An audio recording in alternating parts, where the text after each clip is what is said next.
저희 통근통독 시작할 때 그 반장님, 조장님하고 저희가 같이 예비 모임을 했었거든요.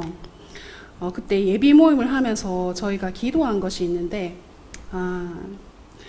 이제 통근통독 3기를 우리가 어떻게 진행을 하며 또 어떻게 해야 될까 하고 기도했을 때, 이제 묵상하는 가운데 마음에 주시는 감동들이 있었어요. 그것은 무엇이었냐면, 하나님의 말씀으로 정말 회복이 모든 사람이 다 회복이 필요하지만 진짜 말씀으로 회복이 필요하신 분이 이번에 3기에 들어오시면 좋겠다, 이런 마음들이 있었고, 그걸 위해서 같이 기도를 했었거든요.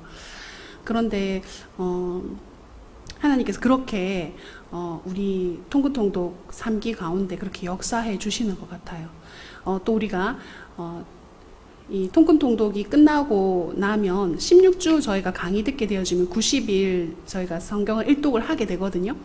그러면 저희가 또 이제 어떻게 하나님께서 우리의 역사해 주셨는지 한 A4 한 장 정도로 해서 더 길게 적으셔도 되고요. 그래서 이제 그 하나님께서 하신 일들에 대해서 이렇게 적고 간증문을 적는데, 아마 그때 되면은 어떤 회복들이 일어났는지 우리 각자에게 하나님께서 하신 일들을 우리가 듣게 될 것이라고 믿습니다. 그래서 지금 저희가 비대면 시대이고 같이 모여서 하지는 못하지만 또 모여서 하는 또 장점이 있고, 그리고 또 너무 거리가 멀어서 오실 수 없는 분들도 계신데 줌을 통해서 이렇게 그리고 또 시간이 맞질 않아 가지고 못 들으시는 분들도 유튜브로 들으실 수 있는데요. 그래서 저희가 예배 실황이 올라오는 단톡방이 있어요. 거기에 유튜브 주소가 올라오는데, 사실은 그 유튜브에 올라온 첫 번째 유튜브 그 내용 같은 경우에는 앞쪽에 그 뭐라고 해야, 기다리는 시간이라고 해야 되나요? 왜냐면 이걸 빨리 열기 때문에 5분에서 10분 정도 켜도 아무 소리도 안 들려요. 그냥 통근통독 세미나 이거만 화면만 딱 나오거든요. 그래서 왜 이래요? 내가 고장난 거 아니에요? 이렇게 얘기하실 수 있는데, 그거는 이제 작업이 아직 덜 돼서 그렇고요. 이 영상을 또 작업을 해야 됩니다. 그래서 중간에 우리 쉬는 시간도 10분 있잖아요. 그럼 앞에 거 자르고, 그 다음에 중간에 쉬는 시간도 자르고, 이렇게 하고 붙여가지고 다시 올리거든요. 그래서 이제 그런 부분들 이제 감안하시고 이제 들으시면 좋겠고, 그래서 이제 몇 번 해보시니까 이거 어떻게 해야 되는지 알겠다, 이런 느낌이 드시죠. 그리고 이번 주에 저희가 성경 읽기가 들어갔는데 읽어보시면서 은혜를 많이 받으셨을 것 같아요. 원래 알던 말씀이지만 우리가 가장 많이 읽은 것이 창세기잖아요. 연초에 항상 일독해야지 하고 창세기, 출애굽기 가다가 레위기에서 우리가 레위기에서 이제 제사 드리다가 많이 나고 하시는데, 이제 통근통독을 통해 가지고 제사 부분도 확 넘어가지고 민수기, 신명기, 여호수아 쭉 나가게 될 거거든요. 그래서 하나님께서 그런 부분들을 또 진행하게 해주시고 회복을 주실 거라고 믿고 우리가 또 나가도록 하겠습니다. 네. 자, 그래서 우리 지난주에 한번 교재를 보시면요, 5일차 우리가 이렇게 출애굽기를 간략하게 보고 세부적인 것들은 보지 않았거든요. 그래서 어디를 보시냐면은 우리 교재 119페이지 펴시면 기존 책은 115페이지 펴시면 되겠네요. 새 책은 119페이지 펴시면 되겠습니다.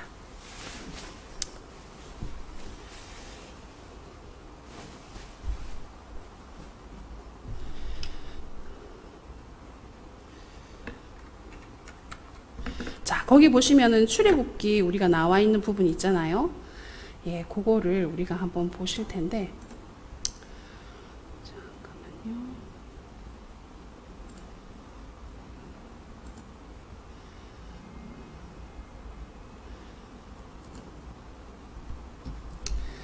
그래서 우리가 이제 출애굽기를 세 부분으로 나눈다고 말씀을 드렸는데요. 첫 번째 부분은 저희가 모세가 나오는 부분입니다. 출애굽기를 이렇게 진행하게 되어지는데, 하나님께서 이스라엘 백성들을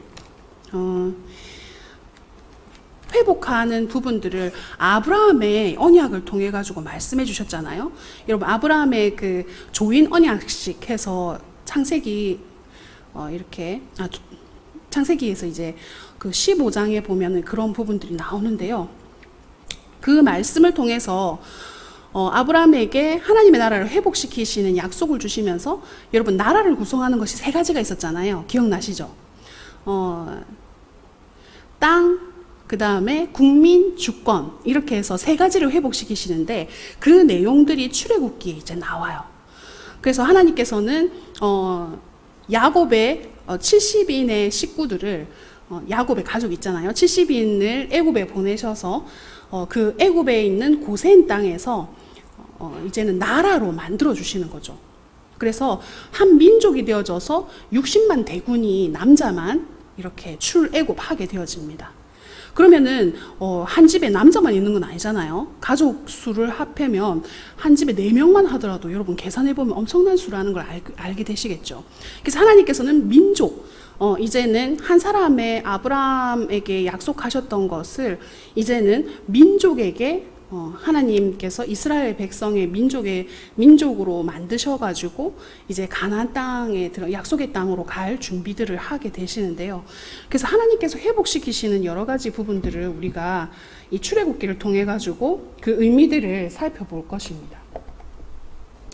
그래서 그 부분들을 우리가 한번 보게 될 텐데 여기 보시면 이 모든 것을 하시는 분은 바로 하나님이 되시다는 거죠. 애굽으로부터 구원하시는 분도 하나님이시고 또 법을 주시는 것도 하나님이시고 성막을 주시는 것도 하나님이신데 여러분 이 의미들을 조금 아셔야 되는데요. 나라를 형성하기 위해서 국민을 만들어 주셔서 이렇게 출애굽 시키시는 부분들이 나오는 것이 첫 번째 우리 파트로 보게 될 것이고요.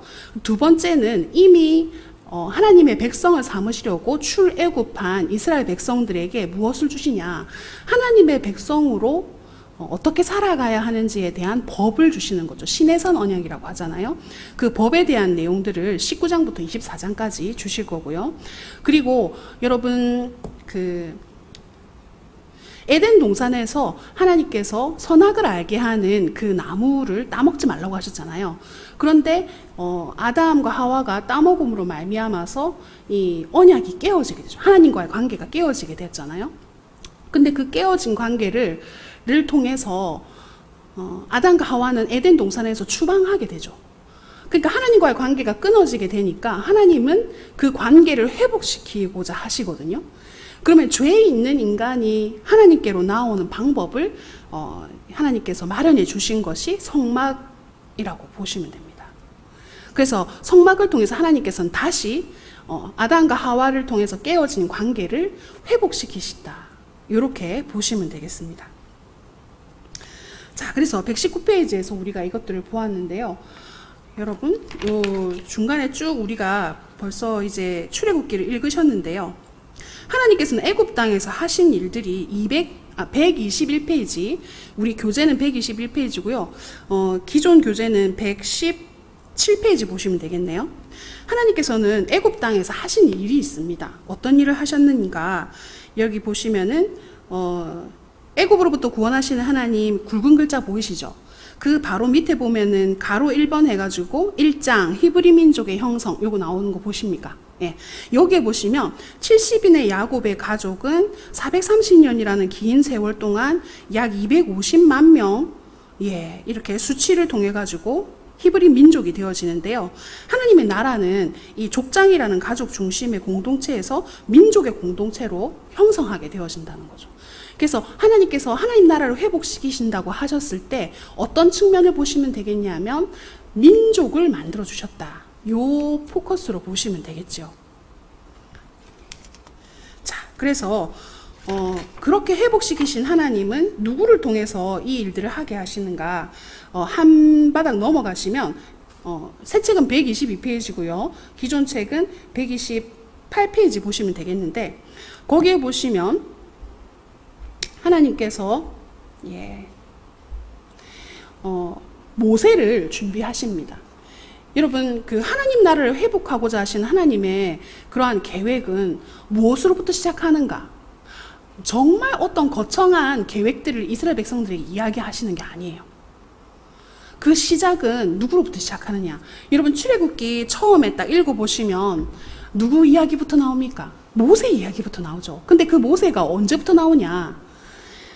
정말 이제 그 이스라엘 백성들이 애굽에서 고통당하고 있는 그런 상황 가운데서 하나님께서는 레위인 중에 한 명을 준비시키시고 그 가족이 보니까 이 아이의 준수함을 보고 숨기게 됩니다. 그 일부터 시작하게 되어지죠.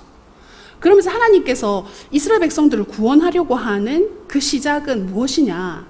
사람을 선택해서 사람을 키우는 것부터 시작되어지는 거죠.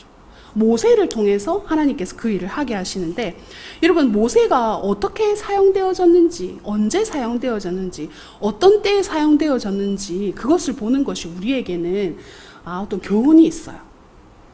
여러분, 그 모세의 일생을 우리가 알잖아요. 모세는 여러분 세 부분으로 나눠집니다. 모세의 삶이, 여러분 여기 PPT를 보시면 이해하실 텐데, 왕자 모세가 있었고요, 목자였던 모세가 있었고, 선지자의 역할을 했던 모세가 있습니다. 그러면 여러분, 왕자 모세는 언제입니까? 예, 그 애굽 왕의 공주였던, 공주가 이제 그 나일강에 떠내려오는 모세를 보게 되어지죠. 이것도 정말 하나님의 그 간섭하심 아니겠어요? 그 아이가 점점 커지니까 키울 수 없어서 갈대 상자에 넣어가지고 흘려 보내잖아요. 그랬을 때 정말 하나님께서 예비하신 바로 왕의 딸이 목욕하러 나왔다가 이 아이를 발견하게 되죠. 그러면서 여러분, 어떻게 그런 확률이 얼마나 될까요? 사실 이 딸이 나왔다 하더라도 여러분 생각해 보세요.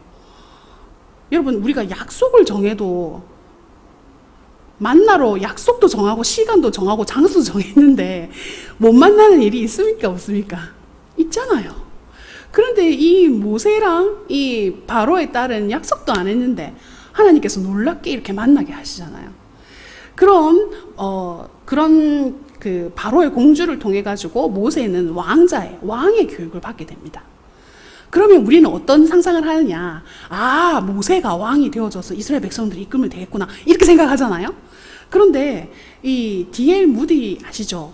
그 정말 기도의 사람이고 하나님께 사용되어진 이 D.L. 무디, 이분이 이제 책을 썼는데요. 거기서 뭐라고 했냐? 왕자 모세일 때, 그리고 목자 모세일 때, 선지자인 모세일 때 하나님은 언제 쓰셨냐? 왕자 모세일 때는 자기 동족을 위해서 어떻게 했어요? 예, 애굽인들이 학대하는 걸 보고 애굽인을 죽이잖아요. 그것은 모세의 인의예요, 인의. 자기 방법으로 백성을 구원하려고 하는 인의. 그러니까 그런 모세였다는 거예요. 썸바디의 시기다라고 얘기를 하는데, 여러분, 모세는 그 40년 동안 그 왕자 모세로서 정말 교육을 잘 받았어요. 그런데 중요한 것은 모세가 가지고 있는 그 인의로는 하나님의 일을 할 수가 없다는 거죠. 두 번째, 목자 모세입니다. 하나님께서는 이 목자 모세를 통해서 노바디, 나는 정말 아무것도 아니다라는 그런 시간을 허락하시죠. 목자로서의 삶을 삽니다. 여러분, 왕자였다가 목자로 산다는 것은, 여러분, 우리는 사실 우리가 양을 안 길러보기 때문에 목자에 대해서 아주 낭만적인 생각을 해요. 사실 저도 좀 그렇고, 양을 이렇게 잘 몰고 양을 잘 기르고 이런 생각을 하는데, 이스라엘 백성 이 시대 때의 목축업은 애굽에서는 정말 하대하는 직업이었고, 뿐만 아니라 목축업을 했던 이스라엘 백성들은 애굽 사람들이랑 같이 살 수가 없어가지고 고센 땅에 거하게 되었었거든요. 그것처럼 목자 모세는 사실은 왕에게서 신분이 완전 하층으로 전락하게 된 겁니다. 그런 시간 가운데 목자 모세였던 이 모세는 자기가 아무것도 아니라고 고백하는 시간을 통해서 하나님께서 사용하실 사람으로 만들어져 가고 있는 중인 거죠. 그래서 하나님께서는요, 이제 마지막인 삶, 이 선지자 모세를 통해 가지고 하나님의 방법대로 하나님께서 말씀하시는 대로 순종함으로 말미암아서 이스라엘 백성들을 이끌어내는 그런 하나님의 사람으로 만들어 가신다는 거죠. 여러분, 그래서 모세를 성경에 보면 온유함이 지상에서 승한 자다 이런 말씀을 읽어보게 되잖아요. 그것은 하나님 앞에서 자신을 잘 컨트롤할 수 있는 사람이라고. 온유한 사람이라는 것은 착하게만 하는 사람, 이래도 좋고 저래도 좋은 사람, 그런 걸 말하는 게 아닙니다. 이 온유함이 지면에서 승했다, 이런 모세를 향한 이 내용들은요, 정말 하나님 앞에서 자기 자신을 컨트롤할 수 있고 하나님의 방법대로 할 수 있는 사람을 이야기하는 것이지요. 그래서 여러분, 우리 교재에 보면 왕자 모세, 목자 모세 이렇게 해서 122페이지부터 해서 124페이지까지 그런 내용들이 나와 있거든요. 그래서 인간적으로 잘 나가는 능력의 사람을 하나님께서 필요로 하신 것이 아니라는 거예요. 근데 우리는 주로 어떻게 이야기하느냐, 이렇게 목사님이나 아니면 교회 측에서 이것 좀 해주세요 라고 얘기하면 주로 이제 교사에 대해서 얘기를 하죠. 우리가 이거 교사 좀 해주십시오 막 이렇게 부서에 뭐 좀 해주십시오 이렇게 하면, 아이고 나는 막 말씀을 잘 모릅니다 이렇게 이야기를 하시는 분들도 계시거든요. 근데 중요한 건 말씀을 잘 알아야지요. 그래야지 가르치는 거 맞지요. 하지만 중요한 것은 여기서 보시면 모세가 그렇게 치면은 왕자일 때 하나님께 쓰셔야 되는 거잖아요. 그런데 하나님은 왕자일 때 안 쓰셨다는 거예요. 진짜 하나님의 방법대로 순종할 그러한 단계로 만들어 놓고 하나님께 사용하셨다는 거죠. 그래서 그러면 여러분, 그 모세가 이 가시떨기 나무에 불이 붙었는데 불타지 않고, 그러니까 싹 사그러 들어야 되는데 나무가 불만 타고 안 없어지니까 신기해가지고 막 가잖아요. 그때 하나님께서는 모세를 부르시잖아요. 그때 하나님께서 하셨던 말씀 기억나십니까? 모세야 모세야 하고 부르시고, 네 발에서 신을 벗어라, 여기는 거룩한 땅이다, 하나님께서 그렇게 얘기하시잖아요. 그럼 이 신을 벗으라는 말은 무슨 말이냐? 여러분, 여기 보면은 교재 123페이지 중간쯤에 보시면, 우리 기존 책은 119페이지에 보시면 되겠죠. 중간쯤에 보면 관점이 중간에 있잖아요. 그 바로 위에 보시면 위쪽에 하나 둘 세 번째 줄을 보시면 자기 뜻을 이루는 노력을 그만두는 결단, 신을 벗으라는 얘기가, 그리고 권리를 포기한다는 거. 어떤 권리일까요? 자기 권리, 자기를 주장하는 권리를 포기한다는 거죠. 그리고 자기 중심성을 버리게 하시는 그런 의미로 신을 벗으라고 하셨다는 거예요. 그럼 하나님께서 이제 모세를 쓰실 것인데, 그 모세를 쓰시는 것은 이제 하나님의 방법대로, 하나님이 하라고 하시는 대로 그렇게 하나님께서 사용하시겠다, 이런 내용들을 말씀하고 있다는 거죠. 여러분, 자기 중심성을 내려놓아야 하는 이유가 분명히 있죠. 여러분, 나중에 여러분 이 출애굽기를 쭉 읽어보면 이스라엘 백성들이 모세에게 어떻게 하는지, 하나님에게 어떻게 하는지 다 아시잖아요. 그죠? 우리는 다 알고 있죠. 그런데 이 시간 모세는 그런 것들을 모르기 때문에 하나님께서는 자기 중심성을 내려놓아야 된다. 여러분, 저 같으면 당장 지팡이 확 집어던지고 너희끼리 잘해보라 하고 갔을 수도 있을 것 같아요. 제가 왜 이렇게 얘기하느냐, 여러분, 얼마나 모세를 힘들게 합니까? 그죠? 그리고 하나님께 얼마나 많은 원망을 해요. 물론 그 출애굽한 이스라엘 백성들에게는 중다한 족속들이 섞여 있었어요. 다른 민족들이 다 섞여서 같이 나왔거든요. 그래서 그 사람들이 계속 이렇게 이스라엘 백성들에게 불순종하는 어떤 빌미들을 만들어준 것들이 있었거든요. 그럼에도 불구하고 이스라엘 백성들이 그 출애굽하는 과정들을 보게 되면 물이 없다고 불평하고, 그 다음에 우리가 애굽에 있었으면은 화로 앞에서 고기를 구워 먹었을 텐데, 양파와 뭐 이런 것들을 막 오이랑 이런 거 먹었을 텐데 이런 것이 없다 하면서 막 울잖아요. 이런 거 생각해 보면 여러분, 여기 보신 애기들을 키워 보셨죠? 애기들을, 물론 이제 뭐 예은이 예진이는 너무 말 잘 들어가고 그런 일은 없겠지만, 보면 여러분, 저도 아기를 안 낳는데요. 근데 이렇게 고집을 피우기 시작하잖아요. 고집을 피우기 시작하면 정말 자기가 원하는 것만 막 얘기하잖아요. 지금 이 상황이 어떤 상황인지도 모르면서 막 이렇게 고집만 내세우는 그런 아이 같은 모습들이 있잖아요, 사람에게요. 예, 그것처럼 이스라엘 백성들도 지금 이게 고기, 양파 뭐 이런 거 얘기할 때가 아닌데 하나님께서 만나와 그리고 하나님이 먹을 것들을 양식을 다 주심에도 불구하고 이들은 계속 불평하는 그런 과정 가운데 있는 거죠. 하나님이 주시고자 하시는 것보다도 그냥 당장 눈앞에 없어진 것만 달라달라 하는 그런 어린아이 같은 모습들을 보게 되는 거죠.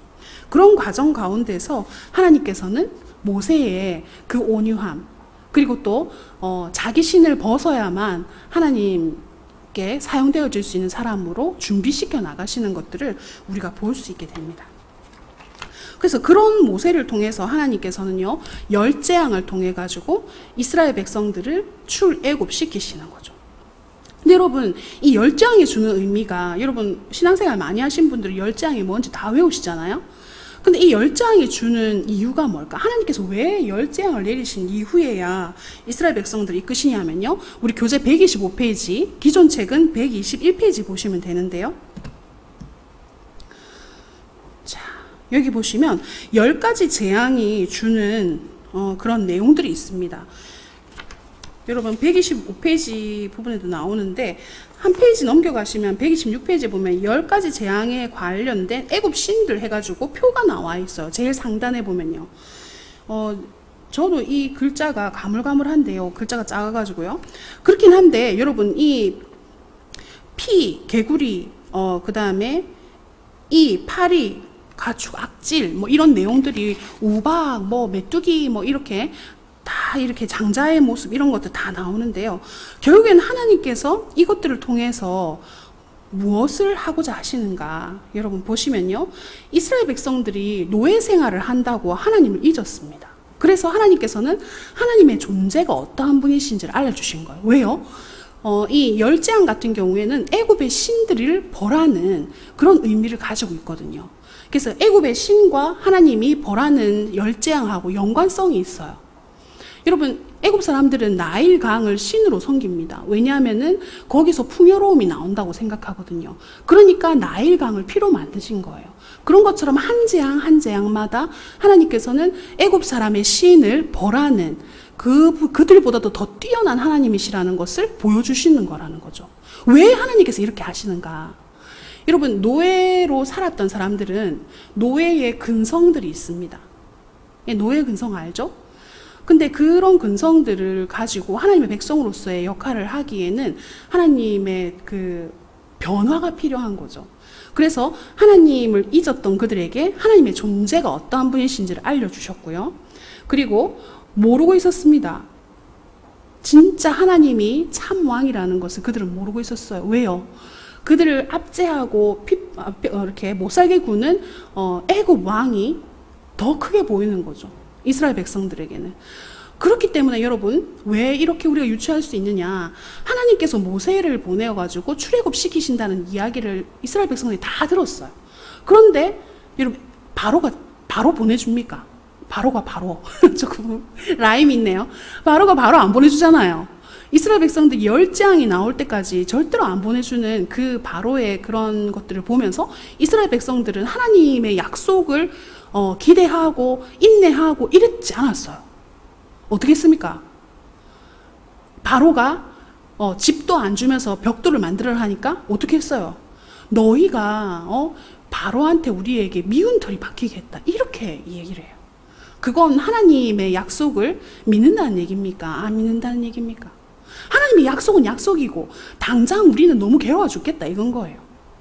하나님께서 이스라엘 백성들을 이끌어낼 그러한 믿음을 가지고 있지 않다는 것을 보여주는 단면이라는 거죠. 그렇기 때문에 진짜 참 왕은 애굽의 바로가 아니라 하나님이시라는 것을 보여주시기 위해서 하나님께서는 이 열재앙을 통해서 이스라엘 백성들을 가르쳐 주신다는 거죠.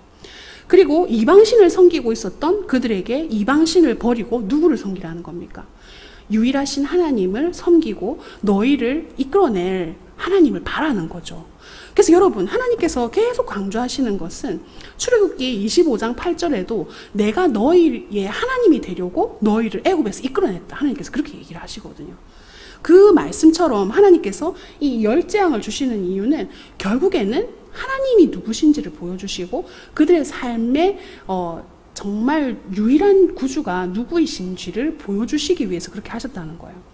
근데 너무 놀라운 것은 여러분, 네 번째 재앙 이후부터는 이 재앙이 이스라엘 백성들에게는 오지 않습니다. 하나님께서 이스라엘 백성들하고 애굽 사람들하고 구별하세요. 그래서 네 번째 재앙부터는 고센 지방에 오지 않는 거죠. 여러분 나중에 이렇게 벌써 읽어보셨을 텐데요. 바로가 확인해요. 바로가 어떤 확인? 재앙이 내리면 고센 땅에 재앙이 내렸는지 안 내렸는지 확인합니다. 그런데 그럼에도 불구하고 바로의 마음이 바뀌지 않죠. 자, 그런데 이것은요 뭐하고 관계되냐면 여러분 요한계시록에 보면요 하나님께서 심판을 막 행하시는 부분이 나와요. 예수님의 재림을 앞두고 마지막 최종 종말을 향해서 심판을 막 하시는데 그 심판의 중간에 삽입되는 부분이 나옵니다. 그것이 무엇이냐면요 제가 하나 보여드릴게요. 아이고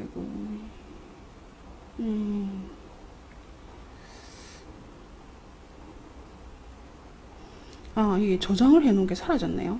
이게 우리 교재를 보면 나오는데요. 안 되겠네요. 심판의 구조에 대해서 요한계시록에 보면 나오는데 그 중간에 보면 하나님께서 그러니까 심판을 중간에 쉬고 들어가는 어떤 삽입된 부분이 나오거든요.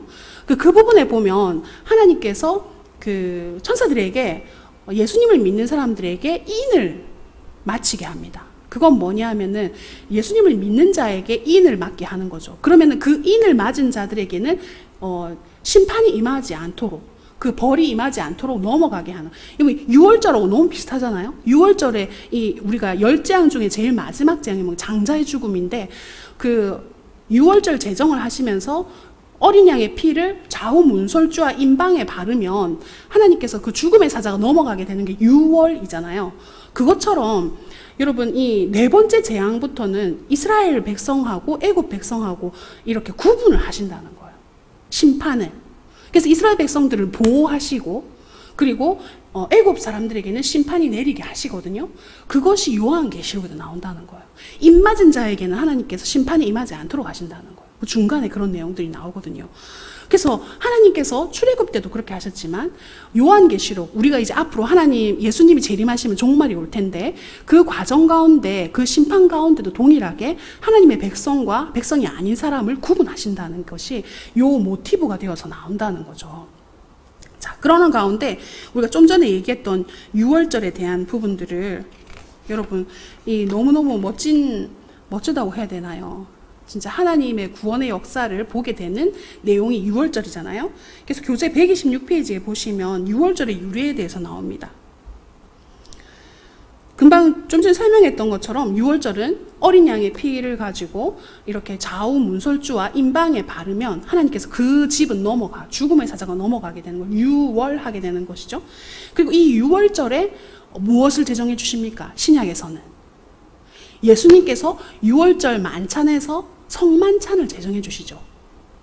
여러분 우리가 성찬을 하잖아요. 이 성찬과 6월절의 관계를 우리가 한성원 목사님의 그 강의를 딱 들어야지 정말 감동이 팍 오게 되는데 여러분 이 6월절날 하나님께서 예수님께서 왜 성만찬을 제정해 주셨는가? 예수님의 보혈과 예수님의 몸을 먹음으로 말미암아서 우리가 구원을 받게 되는 그 놀라운 사건이 하나님께서 이 출애굽하는 이스라엘 백성들 가운데 구원을 주시기 위하여서 어린 양의 보혈, 어린 양의 피로 이렇게 바른 것에 유월하게 되는 그것과 맞닿아 있다는 거예요. 하나님께서는 이런 구원의 모티브를 곳곳에 심어주셨다는 거죠. 그래서 예수님이 어떠한 분이신지를 설명하고 있다는 거예요. 그러니까 6월절은 예수님의 구속사를 보여주는 거라는 거죠. 그리고 조금 있다가 또 하나 더 볼 건데 거기에도 나와요. 성막의 제도를 통해서 예수님께서 우리를 어떻게 구원해 주시는지에 대한 내용들이 성막에도 나와 있다는 거예요. 자, 그러면서 하나님께서 이런 부분들을 통하여서 이스라엘 백성들을 출애굽시키시는데요. 하나님께서 출애굽시키시는 이유 중에 또 우리가 한번 볼 수 있겠는데 우리 교재 127페이지에 보시면 눈뜨기 보이십니까? 중간에 이렇게 이렇게 돼 있잖아요. 거기 보면 애굽으로부터 탈출이 의미하는 점을 여러분이 한번 쭉 읽어보시는데요. 그것이 어떤 부분이냐? PPT를 보시면 소속이 바뀌어진다는 거예요. 누구 소속이? 이스라엘 백성들이 이제는 애굽의 노예의 소속에서 이제는 누구의 소속? 하나님의 소속으로 바뀌어진다. 이거는 우리의 구원의 여정하고도 너무 똑같아요. 여러분, 우리가 예수님을 믿고 나면 구원이 있잖아요. 하나님께서 의롭다 칭해 주시거든요. 그 내용이 소속이 바뀌는 거거든요. 그래서 지옥으로 가던 우리를 방향을 바꾸어서 하나님 나라 백성으로 만들어 주시는 거죠. 그리고 두 번째는요, 하나님만이 유일한 신임을 보여주시는 거예요. 표명하다는 거예요. 다른 신들을 많은 사람들이 자기를 구원할 신이라고 만들어서 섬기고 있지만 그것은 참신이 아니라는 거죠. 진짜 신은 하나님이시다라는 것을 이야기해 주신다. 그래서 세 번째는 죄악된 세상과 세속으로부터 구별하기 위하여서 하나님께서 이스라엘 백성들을 출애굽시킨다. 그래서 출애굽은 우리의 구원에 대해서 잘 설명해 주고 있다는 거예요. 그래서 이 출애굽이 의미하는 바를 여러분 그냥 이스라엘 백성들을 노예에서 해방한 그런 단순한 것으로만 생각하지 마시고 의미들을 생각하셔야 된다는 거죠. 우리의 구원하고도 정말 관계가 있는 것이 이 출애굽 사건이다. 이렇게 보시면 되겠고요. 출애굽에 대한 그 내용들을 우리가 쭉 한번 볼 수 있겠지만 여기서 보시면 출애굽 경로를 우리가 잠깐만 보고 내용만 잠깐 보고 갈까요? 예. 여기 보시면 출애굽 경로가 여러분 여기 숲꽃이 있잖아요. 아이고 잠깐만요.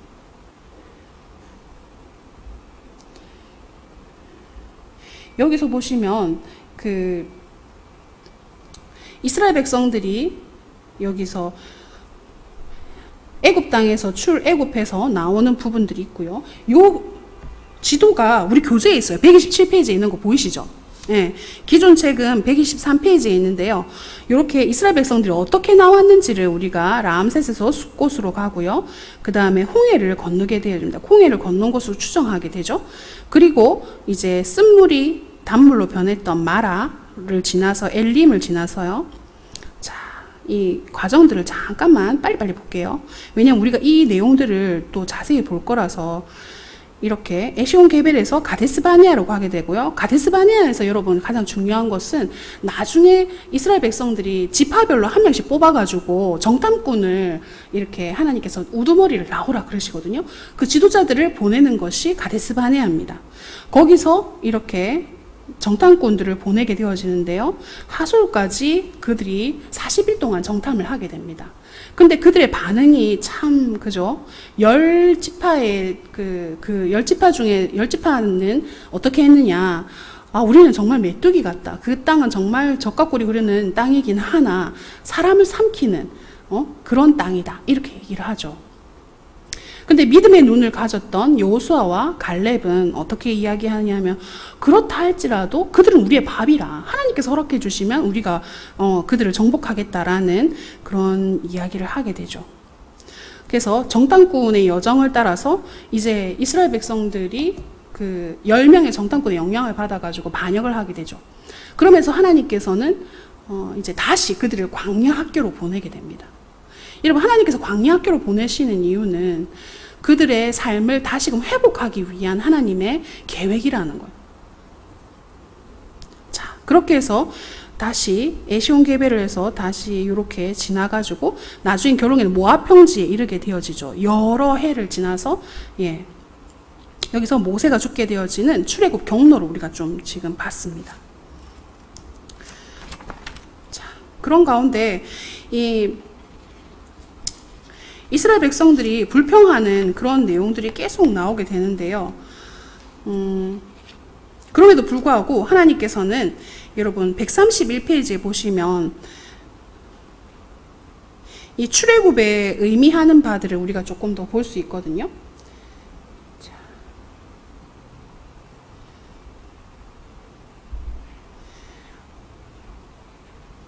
131페이지 그 중간쯤에 보시면요. 그 지도 위에 하나님께서 하나님 나라의 회복을 시작하게 되시는데 이것을 나타내는 말씀이 있습니다. 출애굽기 19장 4절에서 6절까지의 말씀인데 우리 한번 읽어볼까요? 내가 애굽 사람에게 시작. 내가 애굽 사람에게 어떻게 행하였음과 내가 어떻게 독수리 날개로 너희를 업어 내게로 인도하였음을 너희가 보았느니라. 세계가 다 내게 속하였나니 너희가 내 말을 잘 듣고 내 언약을 지키면 너희는 모든 민족 중에서 내 소유가 되겠고 너희가 내게 대하여 제사장 나라가 되며 거룩한 백성이 되리라. 너는 이 말을 이스라엘 자손에게 전할지니라. 아멘. 여기서 하나님께서 우리 교재에서 보시는 것처럼 창세기 3장 15절에 나오는 원시복음 아시죠? 뱀에게 너는 이렇게 여자의 후손의 발꿈치를 상하게 할 것이고 여자의 후손은 너의 머리를 상하게 할 것이다 라고 약속을 하셨잖아요. 그 말씀을 하셨잖아요. 그 약속을 하나님께서 어떻게 이루시는 건가? 그것은 이제 예수님의 탄생에 예수님의 구원 사역에 대해서 예표해 주신 말씀이잖아요. 그 말씀과 그리고 아브라함 언약을 통해서 하나님께서 이 족속을 별과 같이 그리고 바다의 모래같이 많게 하시겠다고 말씀하셨고 그리고 너희 자손이 종살이를 하다가 4대 만에 이렇게 나오게 될 거라고 말씀하셨잖아요. 그 이유가 무엇이었습니까? 아무리 족속의 죄가 아직 관영하지 않기 때문에 그런 시간을 보내게 될 거라고 말씀을 하셨죠. 그러면서 하나님께서 그들에게 이루고자 하시는 것은 무엇이냐? 출애굽기 19장 4절에서 6절까지의 말씀을 통해서 보면 내 말을 잘 듣고 내 언약을 지키면 내 소유, 아까 소유가 바뀌어진다고 말씀드렸잖아요. 소유가 되겠고 그리고 제사장 나라가 되겠다. 거룩한 백성이 되리라. 여러분 제사장 나라가 된다는 것은 무슨 말인가요? 이 제사장 나라가 된다는 말은 모든 열방에 하나님을 나타내는 도구로 사용하신다는 겁니다. 이스라엘 백성을. 그럼 하나님께서 이스라엘 백성들이 주신 사명은 무엇이냐? 그들의 삶을 통해서 하나님과의 관계를 통해서 하나님이 어떠한 분이신지를 열방에 보이고 그리고 그런 관계로 하나님께서 이스라엘 백성들을 불러주셨다는 거죠. 제사장 나라가 된다는 것이 그런 의미입니다. 그래서 하나님께서는 신해성 언약을 통해서 법을 주시면서 그 법은 쫙 쪼르면 뭘로 나타낼 수 있느냐? 십계명적인 삶으로 이야기할 수 있어요. 그러면 신해성 언약에서 하나님께서 하시고자 하시는 말씀은 무엇이냐면 하나님의 백성이기 때문에 십계명적인 삶을 살아가는 거죠. 그러면 레위기는 십계명의 강론이라고 볼 수 있습니다. 그래서 이 십계명적인 삶은 여러분 신약으로 넘어가게 되면 예수님께서 율법사의 질문을 듣게 되잖아요. 어떤 질문을 듣게 됩니까? 율법에서 가장 큰 계명이 뭡니까? 이렇게 질문하죠. 그랬을 때 예수님께서 이야기해 주신 부분들이 있잖아요. 제일 첫 계명은 그렇죠. 하나님 사랑하고 두 번째 계명은 그와 같이 내 몸을 사랑하는 것처럼 내 몸같이 사랑하라라고 말씀하신 거잖아요. 그러면은 십계명적인 삶은 무엇이냐? 여러분 1계명부터 4계명까지는 누구와의 관계를 얘기합니까? 하나님과의 관계를 얘기하는 거잖아요. 그럼 5계명부터 10계명까지는 누구와의 관계입니까? 이웃과의 관계를 얘기하는 거거든요. 그래서 예수님께서 얘기하신 이웃사랑, 하나님 사랑, 이웃사랑 그리고 10계명에서 얘기하는 하나님 사랑, 이웃사랑은 일맥상통하는 거고 같은 내용을 이야기를 한다는 겁니다. 그러면 레위기에서 십계명적인 삶을 이야기한다는 것은 하나님 사랑과 이웃 사랑을 강론으로 펼쳐서 하나님께서 하나님 백성으로서의 삶은 어떻게 살아가야 하는지를 보여주시는 것이 레위기라는 거죠.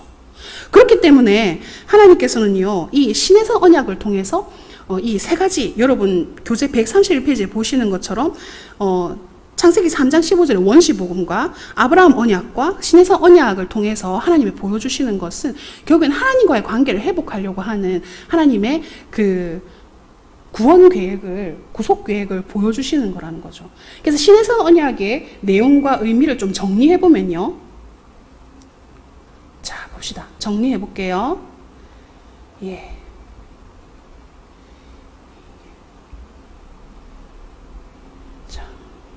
신해성 언약의 내용과 그 의미를 여기 보시면 첫 번째, 내 소유가 되겠다는 거죠. 그러면은 소속의 변화를 이야기하고 있는 것이고요. 이것을 구원과 아까 관계된다고 말씀드렸어요. 제사장 나라가 된다는 것은 하나님의 나라가 된다. 하나님의 대사 아시죠? 그 대사는 여러분 대사는 하나님을 대신해서 하나님의 일들을 대신하게 되어지는, 하나님의 어떤 뭐라고 해야 될까요? 대사가 하는 일은 하나님을 보여주고 하나님이 어떠한 분이심을 나타내주는 그런 사람의 역할을 하는 것이 결국엔 제사장 나라가 된다는 것이죠. 거룩한 백성이 되리라. 이것은 결국에는 구별되어지는 삶을 통해서 하나님의 백성의 삶을 보여주는 것이죠. 그럼 여러분, 이 거룩한 백성이 된다는 것은 그러면은 하나님 백성이 아니라서 거룩하게 살아야 된다, 이런 의미입니까? 그거 아니고요. 하나님의 백성이기 때문에 거룩한 삶을 산다는 것이죠. 그거는 분명히 앞뒤 뒤뒤가 다른 거라는 거 기억하셔야 됩니다. 자, 그래서 구약의 어떤 이해를 돕는 언약에 대한 부분들이 있는데요. 요걸 잠깐 설명드리고 뒤로 넘어갈게요. 은혜 언약과 행위 언약이라는 것이 있는데요.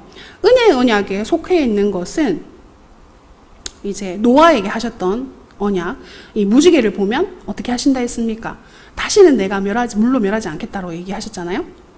그리고 아브라함의 언약도 마찬가지입니다. 하나님께서 말씀하셨을 때 은혜 언약, 이 은혜 언약과 행위 언약은 무엇이냐? 둘 다 하나님께로부터 나온 언약이 맞습니다. 하나님께서 언약을 하신 거죠. 근데 다른 점은 무엇이냐? 행위 언약은 인간의 행동이 수반되어져야 된다는 거죠. 순종으로 하나님의 말씀에 대해서 반응이 있어야 되는 것이 행위 언약이라는 거예요. 그러면은 여러분 보시면 이런 노아 언약, 아브라함 언약, 다윗 언약, 새 언약, 이것은 은혜 언약입니다. 하나님께서 하시는 건데 이제 하나님께 포커스가 맞춰져 있죠. 행위 언약도 하나님께 주신 것이긴 하시지만 뭐가 다르냐 하면은 인간의 그 행위가 들어가야 된다는 거예요. 그럼 선악과 언약에서는 어떤 행위가 들어갔었어야 됩니까? 선악을 알게 하는 나무를 따먹고 안 따먹고에 따라서 그 언약이 바뀌어지는 거잖아요. 그죠? 그 결과가 다른 거죠. 그리고 두 번째 시내산 언약도 마찬가지예요. 시내산 언약을 통해 가지고 지켜 행함과 지켜 행하지 않는 것에 대한 차이가 있는 거죠. 결과가 다르다는 거예요. 그래서 나중에 신명기 28장에 보면은 들어가도 복을 받고 나와도 복을 받고 떡반죽 그릇도 복을 받고, 이거는 뭡니까? 그렇게 행할 때, 지켜 행할 때에 그렇게 된다는 얘기고, 너희가 그렇게 지켜 행하지 않고 나의 법을 존중하지 않고 사랑하지 않게 되어지면 어떻게 된다고 되어 있습니까? 한 명이 자기를 쫓아오는데도 정말 도망을 가게 되어지는 그런 정말 안타까운 상황들에 대해서 하나님께서 줄줄이 얘기해 놓으신 거죠. 그래서 이 행위 언약과 은혜 언약의 차이는 결국에는 지켜 행하기의 핵심, 우리가 지켜 행하기의 핵심으로 우리가 볼 수 있다는 거예요. 그러면 이스라엘 백성들에게 하나님께서 출애굽하고 난 다음에 시내산에서 하셨던 언약은 지켜 행하는 언약이라는 거예요. 지켜 행하는 언약. 그래서 여러분, 유대인들이 아이들이 태어나면 제일 먼저 뭘부터 시키냐? 레위기를 암송시킵니다. 왜 그러냐? 레위기 안에 있는 하나님의 언약이 무엇인지를 알아야 지켜 행할 거 아니겠습니까? 그죠? 레위기에 나오는 하나님의 언약이 무엇인지도 모르면 뭘 지켜야 될지 모르잖아요. 그죠? 그래서 이제 이번 주에 여러분 레위기를 읽으실 텐데, 레위기 안에 하나님께서 어떠한 법을 주셨는지 여러분이 읽으시면서 잘 살펴보세요. 그리고 조별로 저희가 단톡에 이렇게 올리는 거 있잖아요. 거기 올리실 때도 정말 잘하고 계신데, 거기에 하나님의 말씀, 그러니까 은혜 받았던 말씀, 그리고 거기서 여러분이 느꼈던 거, 묵상했던 거, 그런 거 같이 올리시면 됩니다. 그래서 여러분 레위기에 보면 이런 말씀들이 있어요. 부지 중에 알지 못하고 지은 죄도 하나님께서 허물로 간주하신다는 거죠. 그래서 알지 못하고 지은 죄에 대해서 속죄제를 드리라고 돼 있어요. 그래서 저는 되게 충격받았어요. 왜냐하면 오늘날 우리는 몰랐어요 하면 어때요? 아, 그래, 몰랐어. 그래, 몰랐구나. 하고 용서해 주잖아요. 그래, 너 몰라서 그렇게 했구나. 하고 용서해 주잖아요. 근데 하나님의 법은 그렇지 않은 거예요. 몰랐으면 무효가 아닌 거예요. 몰랐어? 아, 그래도 너가 지은 건 죄야. 그러니까 속죄제를 드려. 하나님의 방법은 그건 거예요.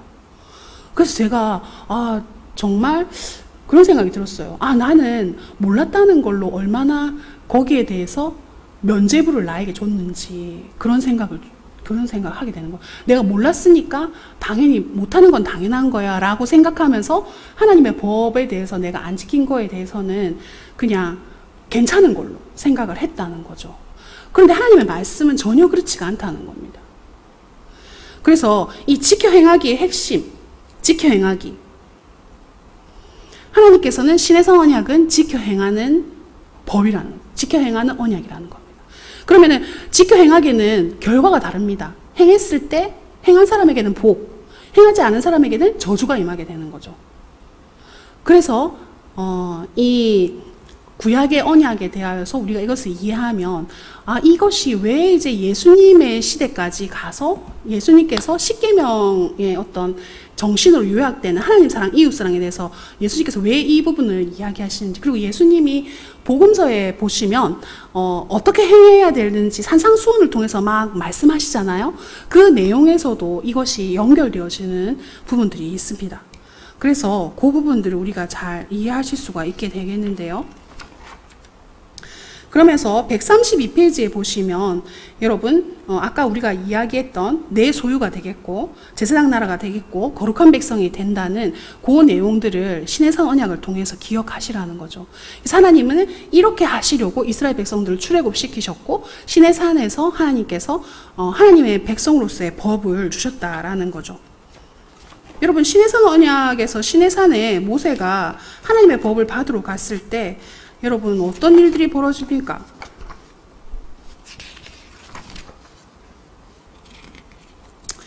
아론을 통해 가지고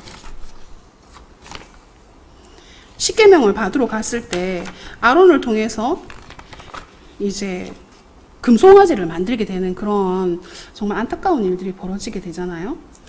그래서 우리가 그 부분들을 한번 좀 살펴보겠는데요.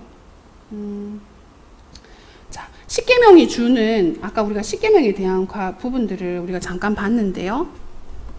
십계명에 대한 부분들을 잠깐만 더 살펴볼게요.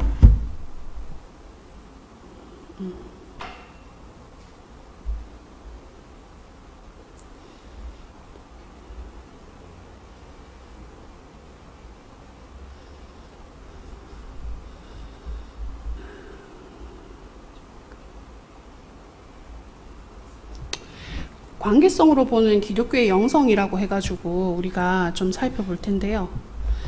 여기 보시면 이제 십계명에 대한 내용들을 조금 요약해서 볼 수가 있어서 보도록 하겠습니다.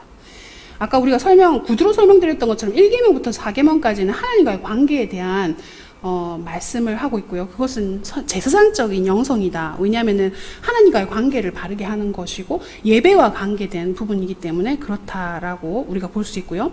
5계명부터 10계명까지는 이웃과의 관계의 설정인데요. 선지자적인 영성.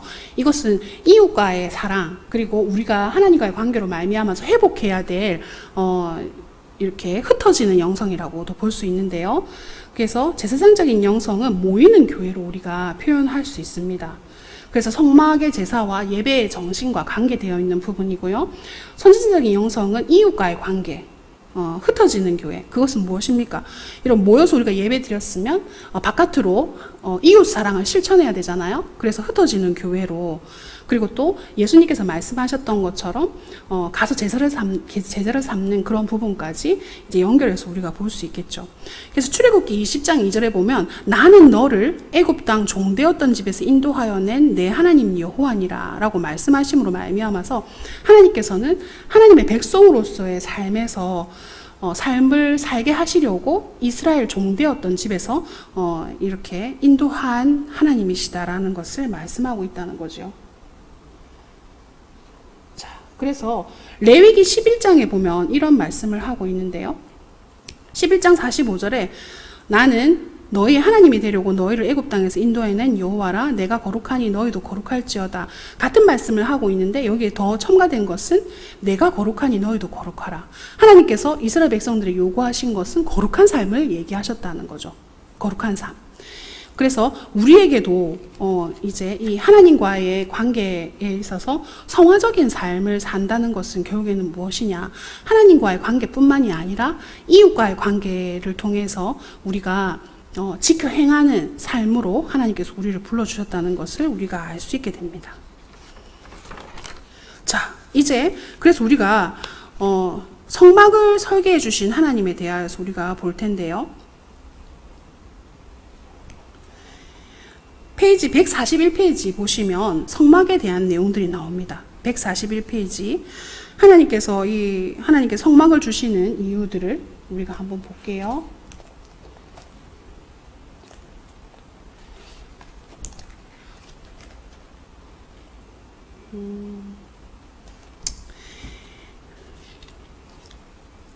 성막을 하나님께 주셨다는 것은 여러분 먼저 이제 성막을 보기 전에 이걸 한번 먼저 보셔야 될 것 같은데 이걸 잠깐 설명드리고 제가 들어가도록 할게요. 여기 보시면 성막의 의미가 무엇인지를 우리가 쭉 살펴볼 수 있게 해주는 말씀인데요. 이것은 보실게요. 존 왈튼이라는 그 신학자가 있는데 구약 신학자인데요. 이분이 올드 테스트먼트 투데이라는 책에서 하나님이 성막이 어떻게 이렇게 구약으로 이어지게 되는지 그것이 의미하는 바가 무엇인지를 이렇게 설명하고 있는 내용인데요. 하나님께서 성막을 주신 이유는 사실은 우리는 제사를 받기 위해서 하나님께서 성막을 주셨다 이렇게 쉽게 이렇게 좀 이해할 수 있는데 사실은 그 이면에 하나님은 하나님의 백성과 함께 하시기 위해서 성막을 주셨다는 거예요. 여러분 출애굽한 이스라엘 백성들에게 성막의 의미는 무엇이냐? 그 이스라엘 진 한 중간에 성막을 우리가 세우게 되고요. 여러분 그 성막을 표현하는 그 그림이 여러분 교재에 있습니다. 어디에 나오냐면요.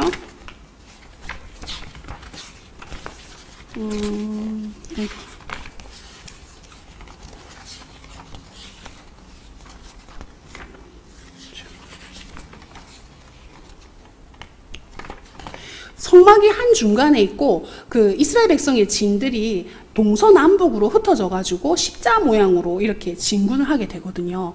그러면은 성막은 한 중간에 있게 되어지는데 이 하나님께 성막을 주신 것은 그들의 삶 가운데 이스라엘 백성들 가운데 거하시기 위해서 함께 하시기 위해서 그렇다는 거예요. 그런데 이 부분들을 우리가 조금 살펴보는 게 필요한데요. 여러분 창세기 3장 8절에 보면 하나님께서 우리 성경책 가지고 계실까요? 네, 성경책 보시면 창세기 3장 8절 우리 잘 빨리 꺼내시는 분 한번 읽어주실래요?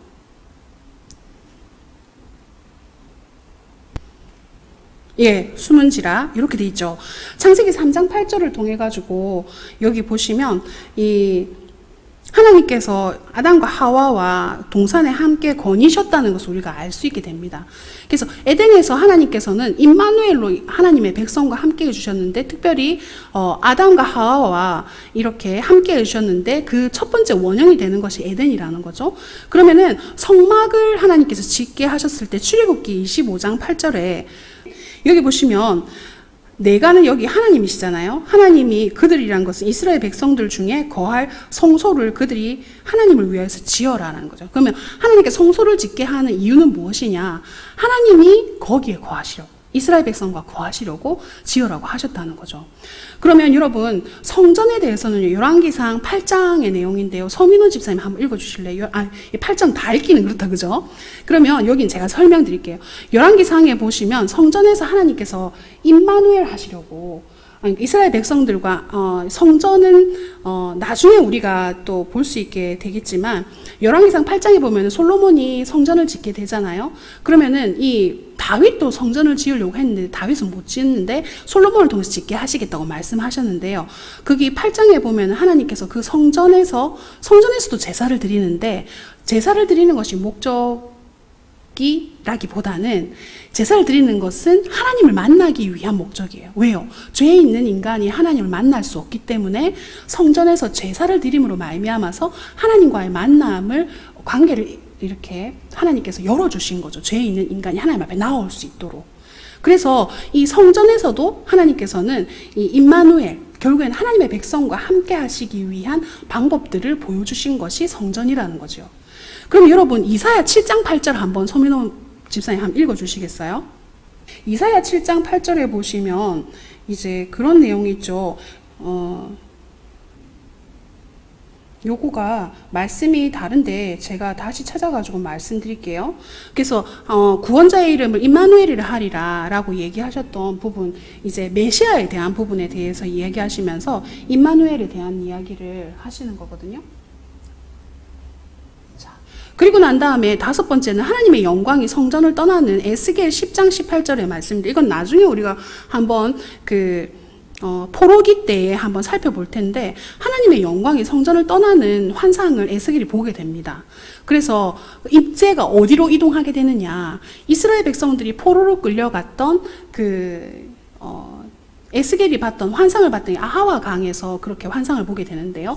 그바의 강가에서 환상을 보게 되는데, 그곳에 하나님의 영광의 법궤, 하나님의 법궤가 바퀴가 달려가지고 이렇게 성전을 떠나가지고 어디에 임하게 되느냐, 포로로 끌려간 하나님의 백성과 함께 하는 것을 이제 에스겔이 환상으로 보게 됩니다. 그것을 통해서 보여주시는 것은 무엇이냐면, 하나님의 영광은 성전인 건물보다 하나님의 백성과 거하신다, 하나님 백성과 함께 하시려고 오신다는 거죠. 그래서 여러분, 그 말씀은 이제 여섯 번째로 가게 되면 요한복음 1장 14절에 육신이 우리 가운데 거하게 되는, 요한이 예수 그리스도에 대한 부분들을 말씀을 하면서 말씀이 육신이 되어 우리 가운데 거하시는 하나님에 대해서, 예수님에 대해서 말씀하잖아요. 그것 또한 임마누엘에 대한 부분으로 이렇게 쭉, 여러분 창세기부터 시작해서 하나님께서 우리와 함께 하시려는 증거들이 이렇게 쭉 나타난다는 거죠. 그리고 고린도전서에 보면은 3장 16절에 우리가 너무 잘 아는 말씀이잖아요. 성전은 하나님이 거하시는, 하나님의 영이 거하시는 곳인데, 그 하나님의 영이 거하시는 그것이 바로 우리의 몸이다, 이렇게 이야기를 하고 있잖아요. 그리고 영원토록 하나님께서 거하시는 곳이 임마누엘, 이렇게 해서 계시록 21장 3절에 보면은 결국에는 새하늘과 새 땅에 대한 얘기를 하시면서 영원토록 우리가 떠나지 않으시는 그 하나님에 대해서 장막을 펴시는 그런 내용들을 우리가 보게 됩니다. 그래서 성막과 하나님의 임재에 대해서 이렇게 설명하는 이유는요, 성막은 단지 이스라엘 백성들이 제사를 드리러 가는 그런 기능을 뛰어넘어서 하나님의 백성과 함께하는 그런 부분이다라고 보시는 것이 더 맞다는 거죠. 자, 그러면서 여러분, 이 성막에 대한 부분들을 여러분 아시는 부분들이 있으실 텐데, 결국에는 성막은 하나님께서 그들 중에 거할 처소, 성소를 그들 나를 위해서 지으라고 말씀하셨던 출애굽기 25장 8절에 나오는 말씀처럼, 결국엔 하나님께서 그들과 함께 하시려고 성막을 지으라고 했다는 거죠. 근데 그 성막의 식양은 인간의 방법으로 하나님 앞에 나올 수 없다는 겁니다. 그 방법은 하나님께서 말씀해 주신 그 방법으로 나와야 된다는 거죠. 그래서 구약의 제사는 하나님을 만나러 가는 길이고, 하나님을 만나는 길은 하나님이 열어주시기 때문에 성막도 하나님의 방법대로 지어져야 된다. 그것이 바로 우리가 이야기하는 신위의 방법이라는 거죠. 그래서 여러분, 성막으로 들어가는 길은 여러 군데로 들어갈 수가 없습니다. 동쪽으로 난 문 하나로 들어갈 수 있게 되어지고요. 차례대로 여러분 식양을 보시면 여러 가지들을 우리가 좀 볼 수가 있으실 텐데, 여러분 우리 교재에 145페이지 보시면 성막의 어떤 구조에 대해서 나와 있습니다. 기존 책은 141페이지인데요. 여러분 보시면 여기 이렇게 문이 동쪽으로 나와 있고요. 동쪽 문을, 이 세마포로 쌓은 동쪽 문을 들어가게 되어지면 놋 제단이 나오고요. 그리고 물 두멍이 나오고요. 그리고 제사장이 성소로 들어가서 이렇게 등대와 그 다음에 떡상과 그리고 향단이 있는 것이 나오는데, 지성소로 들어가는 것은 대제사장이 딱 한 번 들어가게 되어지죠. 모든 이스라엘 백성의 죄를 지고 대속죄일에 지성소에 들어가게 되어지는 그런 부분입니다. 근데 여러분, 이것을 통해 가지고 우리가 알게 되어지는 것은 하나님의 임재의 상징인 이 성막을 통해서 이스라엘 백성들은 죄에 있는 그들이 하나님 앞에 나아갈 수 있는 길들을 얻게 되었다는 거죠. 하나님을 만날 수 있는 길들을 얻게 되어졌다는 거죠. 그래서 이 부분들을 우리가 보게 되어집니다.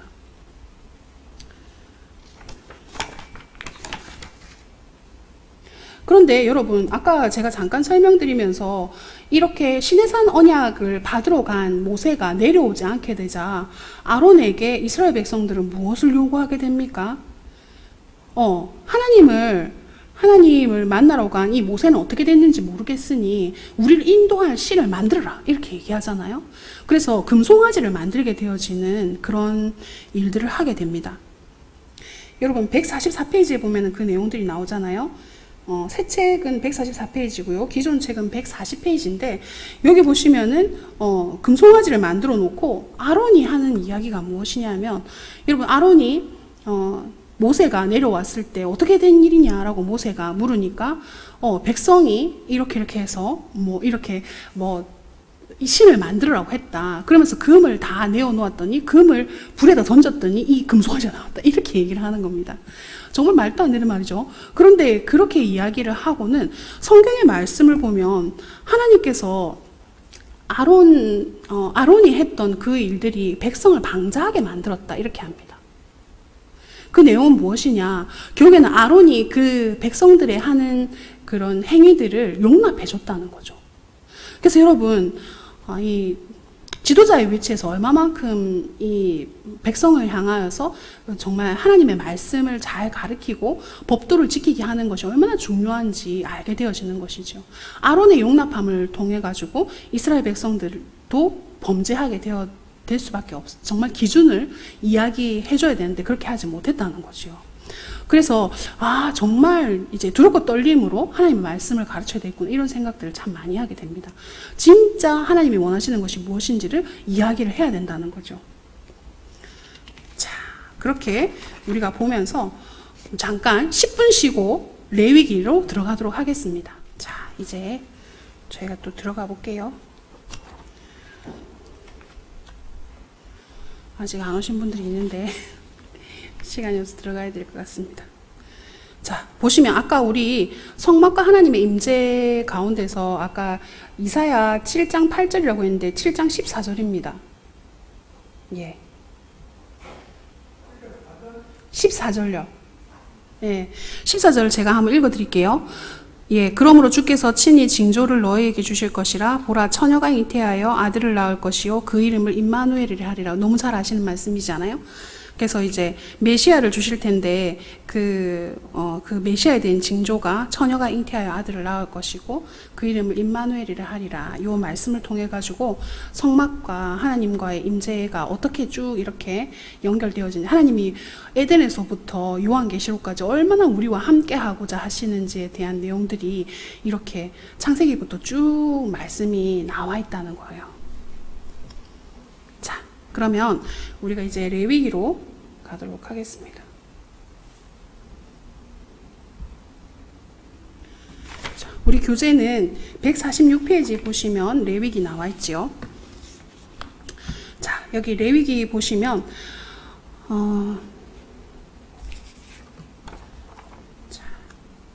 레위기는 두 부분으로 우리가 나눠지거든요. 첫 번째 부분은 우리가 십계명, 아까 우리가 십계명에 대한 설명들을 잠깐 얘기하면서 십계명의 1계명부터 4계명까지는 하나님과의 관계를 이야기하고 있다고 말씀드렸잖아요. 그리고 5계명부터 10계명까지는 인간과의 관계, 이웃 사랑에 대한 내용을 나와 있는데요. 이 레위기도 십계명에 대한 강론이라고 제가 말씀드린 것처럼 여기서 보시면 첫 번째 부분은 1계명부터 4계명까지에 해당하는 제사, 하나님께 드려야 되는 부분들에 대해서 나와 있어요. 그래서 제사와 제사의 규례와 그 다음에 제사장의 중보, 이렇게 10장까지의 내용, 하나님과의 교제의 근거가 되어지는 그런 부분으로 지금 하나님과의 관계에 대해서 이야기를 하고 있습니다. 그리고 두 번째의 단계 보시면은 11장부터 27장까지인데요. 여기의 내용에서는 아까 10계명이 하나님 사랑, 이웃 사랑이라고 했는데 11장부터 27장까지는 우리의 거룩한 삶, 결국에는 거룩한 삶은 어디로부터 나타나야 됩니까? 이웃 사랑으로 나타나야 되잖아요. 그래서 이웃 사랑에 나타나는 수평적인 거룩, 예를 들어서 이 하나님과의 교제는 수직적인 이 거룩이라고 한다면 이 거룩한 삶, 너희도 거룩하라라고 했던 이 내용들은 누구와의 관계냐? 사람과의 관계를 이야기하기 때문에 수평적 거룩이라고 우리가 볼 수 있습니다. 그래서 이제 우리가 어떻게 순종해야 되는지 하나님의 말씀에 그런 부분들을 이야기하고 있는 것이지요. 그래서 제사 제도 중심은 첫 번째 파트고요. 두 번째 파트는 하나님과의 관계를 하나님 백성으로서 구별되어진 삶을 사는 거룩한 삶에 대해서 이야기하고 있는 두 번째 파트라고 볼 수 있습니다.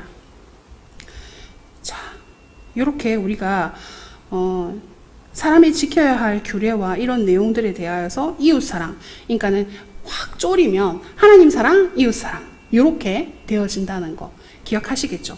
그래서 레위기는 하나님과의 구별된 삶을 통한 하나님과의 교제에 대한 내용인데, 첫 번째는 하나님 사랑, 두 번째는 이웃 사랑으로 되어지는 파트가 두 부분으로 나눠진다는 것이지요.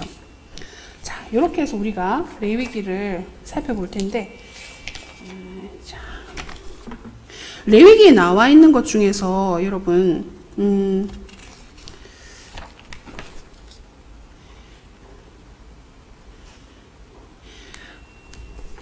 희생제사가 5대 희생제사와 7절기가 나오거든요. 7가지 절기가 나오는데요.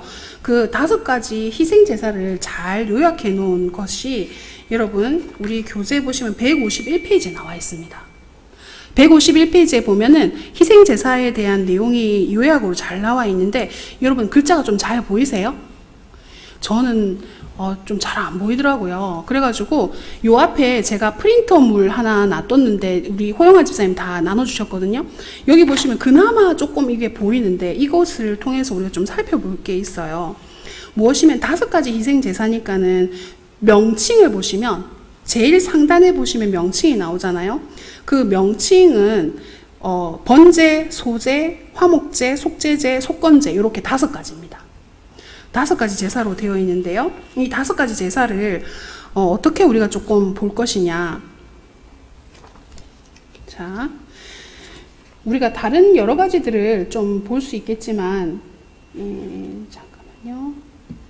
여기 나와 있는 부분들이 있어서 요걸 한번 보여드릴게요.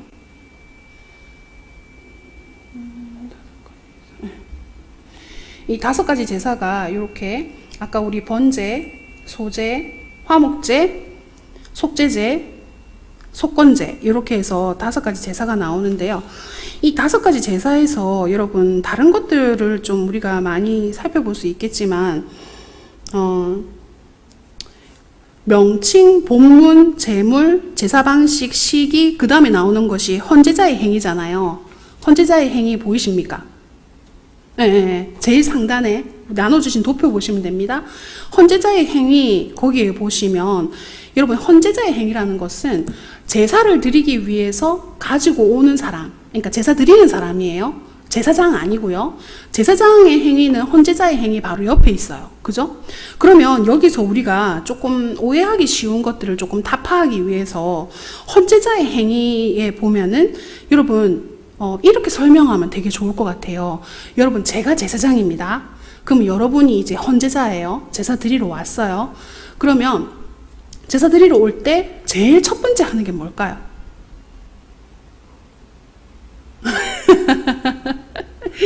예, 제일 첫 번째 하는 게 뭘까? 여기 헌제자의 행위에 빨리 보세요. 보니까 뭐 나와 있습니까? 번제로 볼게요. 번제. 응? 1번이 준비. 뭘 준비할까요? 뭘 준비? 생전 처음 들어보는 겁니까? 준비가 뭐냐? 여러분, 제사를 드리기 위해서 데리고 오는 양과 염소, 소 이런 거 있잖아요. 그런 거를 사갖고 오나요? 여기서 준비는 무엇이냐? 길러서 데리고 오는 겁니다. 길러서. 이 준비에는 자기가 기른 양과 염소 중에서 데리고 온다는 거예요. 근데 여러분, 우리는 지금 살고 있는 이 시대는 교회가 사실 차 타고 10분이면 오고 걸어서도 오고 이렇게 하잖아요. 근데 여기서의 제사는 어디서 드릴까요? 엄청난 거리가 있을 수 있어요. 물론 성막 같은 경우에는 그 주위에 주위에 다 이렇게 이렇게 장막들이 있어가지고 걸어서 오면 되죠. 걸어서 오더라도 여러분 이 동물이 말을 잘 들어가지고 잘 걸어오면 모르겠는데 돌뿌리를 밟았어요. 막 끌고 오는데 이 야가 다쳤어. 그러면 흠이 있으면 됩니까? 안 됩니까? 흠이 있으면 안 되죠. 그럼 또 어떻게 됩니까? 다시 데리고 가야 돼요. 다시 데리고 어떻게 됩니까? 그 놔두고 더 흠 없는 곳으로 데리고 가야 되는 거죠. 그 여러분 얼마나 이렇게 반복할 수도 있고 여러 가지들이 이런 변수들이 있다는 거죠. 그럼 이 준비를 해가지고 데리고 오는데 가지고 오잖아요. 그럼 여러분 안수를 합니다. 왜 안수를 할까요? 내가 가지고 있는 죄를 걔한테 전가하는 겁니다. 전가하는 거예요. 오늘 그 아동부 예배 드릴 때 우리가 제사 얘기를 좀 했거든요. 그런데 그랬어요. 예수님이 우리의 죄 대신 돌아가시잖아요.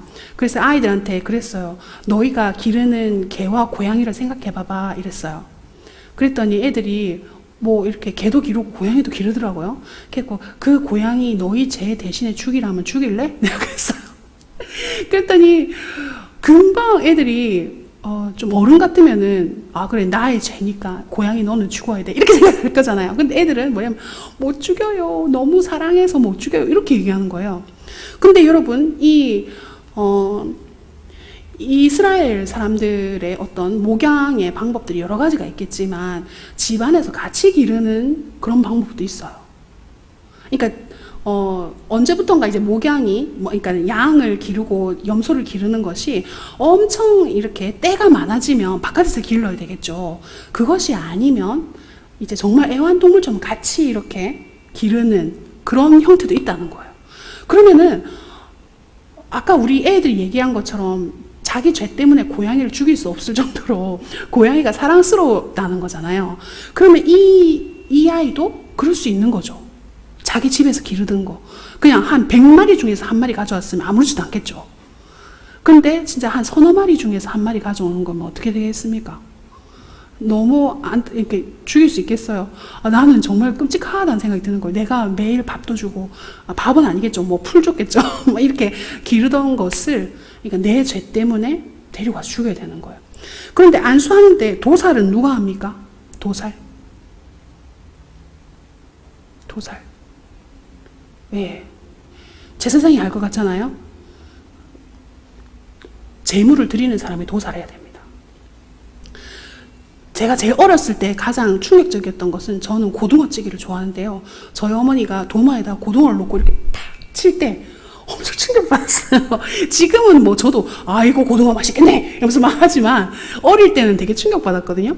근데 그것처럼 여러분 이 헌제자가 도살해야 되는 겁니다. 요즘은 우리가 제사를 안 드리잖아요. 그런데 신학교에서 제사를 드리는 그것들을 재현하는 데가 있어요. 물론 신학교도 그렇긴 한데 지금 사마리아 쪽에 보면 제사를 이렇게 재현하거든요. 여러분 이건 멀리서 하고 뭔지 잘 모르겠죠. 짱대에다가 제사 드렸던 양을 지금 거꾸로 매달아 놓은 겁니다. 왜냐하면은 이 피가 다 빠져야 되거든요. 그러면 이렇게 하려고 하면 어떤 과정을 거치겠습니까? 얘를 죽여야 되잖아요. 그런데 우리는 영화 같은 거 보면 사람도 한 칼에 막 이렇게 잘 죽잖아요. 영화를 보면. 근데 이 양이나 염소가 한 번만에 안 죽는데요. 물론 이제 도살하는 방법이 여러 가지가 있겠지만 유대인들이 도살하는 방법은 피를 다 빼는 도살이에요. 피가 다 빠지게 하는. 그래서 지금 사마리아에서 드리는 지금도 행해지고 있는 제사법인데 피가 다 빠지도록 이렇게 제물을 이렇게 거꾸로 세워놓은 거예요. 꼬챙이에 꽂아가지고. 그런데 중요한 것은 여러분 제가 이 얘기를 왜 하느냐 하면 한 번만에 안 죽으면 어떻게 되겠어요? 우리 장로님 게를 우리가 여름에 먹기 위해서 어떻게 하시는지 아시죠? 모르십니까? 예, 게를 어떻게 하냐면은 팬다대요. 맞습니까? 네, 패요. 팬데 한 대 때려갖고 개가 아이고 내 죽겠네 하고 가만히 있습니까? 아니죠. 발광을 한다 하대요. 이렇게 막 때려가지고 그건데 지금 제사와 제가 이 얘기를 왜 하냐면 제사장이 정말 이 여러 번 잡아본 사람 같으면은 어디를 어떻게 하면은 이제 양과 염소가 죽는지를 알잖아요. 그런데 몰라요. 이 제사를 드리러 온 사람은 그럼 어디를 찔러갖고 도살을 할래요? 제가 아까 제가 제사장이 됐고 여러분이 그 제물 드리러 온 사람이라고 했잖아요. 그러면은 어떻게 하실래요? 제사장이 칼 줬어요. 제물을 가지고 도살해라고 했어요. 어떻게 죽일래요? 흑기사 그죠? 이렇게 할 수 있을까요? 제가 지금 웃으라고 한 얘기고요. 정말 중요한 거는 얼마나 죽이기 어려운지에 대해서 그 이야기를 하더라고요. 근데 안 죽는답니다. 잘 안 죽고 몇 번을 그러니까 예를 들어서 급소를 찌른다고 하잖아요. 근데 그냥 한 번 찔러가지고 얘가 탁 죽질 않는데요. 그러니까 안 죽으면 어떻게 되겠습니까? 막 피를 흘리면서 막 뛰어다닐 수도 있겠고 하여튼 여러 가지 변수가 많이 생기는데 10번을 찔러도 안 죽는데요. 저는 그 얘기 저는 양을 안 잡아봤거든요. 근데 그런 경우가 있다는 거예요. 그러면 여러분 자기가 집에서 길렀어요. 데리고 왔어요. 안수를 했어요. 내 죄가 전가가 되었어요. 내 죄 때문에 야가 죽는 것도 마음이 아파 죽겠는데 한 번 찔러고 죽지도 않아요. 여러 번을 찔렀어요. 하여튼 무런 과정을 거쳐가지고 죽어요. 죽게 되어지면 여러분 도살을 하는데요. 여러분 이 도살을 하는데 그것이 그냥 도살하는 것이 아니고요. 각을 뜹니다. 각을 뜬다는 게 뭘까요? 저는 각 뜨는 걸 좀 잘못 알고 있더라고요. 각을 뜨는 것이 그냥 살을 뜨는 건 줄 알았거든요. 그게 아니고 각을 뜬다는 것은 여러분 팔이 이렇게 있잖아요. 그러면 각을 뜬다는 것은 마디를 자른다는 거예요. 이렇게 마디를 이렇게 잔인하죠. 근데 이게 각을 뜬다는 것이 그러면은 양을 잡으면 얼마나 많은 마디가 나오겠어요. 그죠? 근데 그걸 다 친다는 거예요. 근데 이 각을 내기 전에 뭐부터 합니까? 가죽을 벗겨야 됩니다. 여러분 도살을 잘하는 사람은 가죽도 쉽게 벗게 돼요. 이게 발목 있는데 이렇게 근육이 이렇게 생긴 가위피로 되어 있는 데가 있대요. 거기를 탁 치면 가죽이 이렇게 쫙 벗겨진다네요. 그런데 처음 하는 사람은 아무리 그걸 해도 가죽이 안 벗겨진대요. 그럼 여러분 한 번만에 안 죽어가지고 막 피가 튀어갖고 엉망진창이 됐겠죠? 그리고 또 그거를 가죽을 벗겨야 되니까 얼마나 많은 고통을 당했겠습니까? 제사를 드린 사람도 한 번 하고 나면 또 하고 싶겠습니까? 다시는 하고 싶지가 않을 거예요. 그게 바로 이스라엘 백성들이 드리는 제사였다는 거예요. 근데 저는 이제 어떻게 생각했냐. 그냥 제사 드린다고 하니까 제사를 드렸는갑다. 그리고 솔로몬이 1,000번째 드렸으니까 1,000번째 드렸는갑다. 이렇게 우리는 글자로 알고 있어가지고 그런 잔인한 거에 대해서 잘 모른다는 거죠. 그럼 하나님께서 이 잔인한 것을 원하시느냐. 성경에 보면 하나님은 제사를 원치 않는다고 분명히 나와 있어요. 그렇죠? 하나님이 제정해 주신 것이긴 하지만 나는 제사를 원하지 않고 인애를 원한다라고 분명히 나와 있잖아요. 그것처럼 이 번제와 소제와 화목제와 속죄제와 속건제 이 모든 제사 가운데 헌제자가 해야 되는 행위는 아마 이걸 한번 겪고 나면 내가 다시는 트라우마가 생기지 않을까요? 그런 죄를 생각할 때 걔가 그렇게 안 죽었지. 이번에 또 데리고 가면 어떻게 죽여야 될까? 그리고 어떻게 가죽을 벗겨야 될까? 이게 다 토막을 내야 되는데. 그래서 신학교에서 이것을 재현하는 교수님이 있으신가 봐요. 재현을 해봤는데 정말 쉽지가 않다는 거예요. 그러면서 예수님이 우리를 위해서 값없이 십자가에 달려 돌아가셨다고 우리가 이야기를 하는데 그것은 정말 값없는 것이 아니라는 거죠. 진짜 예수님이 십자가에 달릴 때 고통처럼 인간의 죄를 사함받기 위해서 하나님께서 주신 이 제사의 방법은 여러분 우리가 생각하는 그것과 너무나 다를 수 있다는 거예요. 그래서 헌지자의 행위를 여러분이 잘 보시라는 거예요. 이때까지 나는 제사장이 다 각두고 이렇게 했을 거라고 생각했다면 아니고 제사를 드리러 온 사람이 자기의 죄를 위해서 이 짐승이 어떻게 되는지를 그걸 고스란히 느끼는 그런 과정이었다는 거예요. 그렇기 때문에 아무도 여기에 있어서 뭐라고 해야 될까요? 정말 마음의 무게를 가지고 그렇게 이 제사를 드리는 것이지 아무런 그런 감흥도 없이 그냥 막 그렇게 하는 것이 전혀 아니었다는 것이고, 그 과정을 제사장은 그냥 보는 거예요. 그리고 제사장은 그 피를 가지고 어떻게 합니까? 뿌리죠. 뿌려서 거룩하게 하잖아요. 여러분, 제사장의 행위가 나옵니다. 그 오른쪽에 보시면 번제에 보십시오. 제물을 수납하고요. 그 다음에 번제단에 그 나온 피를 가지고 뿌리는 거죠. 그리고 불과 나무를 준비해서 제단을 제물에 올립니다. 여러분, 여기 사진을 보시면 이렇게 제단 위에다가 태우는 거예요. 이것은 옛날에 드렸던 그게 아니고, 여러분, 요즘에도 사마리아에서 이런 걸 합니다. 저 뒤에 사람 보면은 피 범벅인 거 보이세요? 이 사람들도 얼마나 잘 드리겠어요. 한두 번 해본 솜씨가 아니잖아요.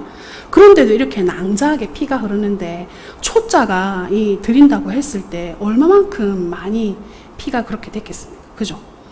그래서 여기서 이야기하는 것은 결코 이 제사가 정말 쉬운 그런 것이 아니었고, 인간의 죄를 속하는 짐승조차도 너무너무 이 인간의 죄를 사하기 위한 이 방법을 통해서 하나님께서는 우리를 정결하기 위한 방법으로 이거를 해주셨는데, 이것을 통해서 우리가 깨달아야 될 것은 예수님의 그 제사와 연결하면서 우리 안에 정말 이 제사가 정말 쉽지 않은 것이라는 것을 여러분 기억하셨으면 좋겠어요. 자, 그래서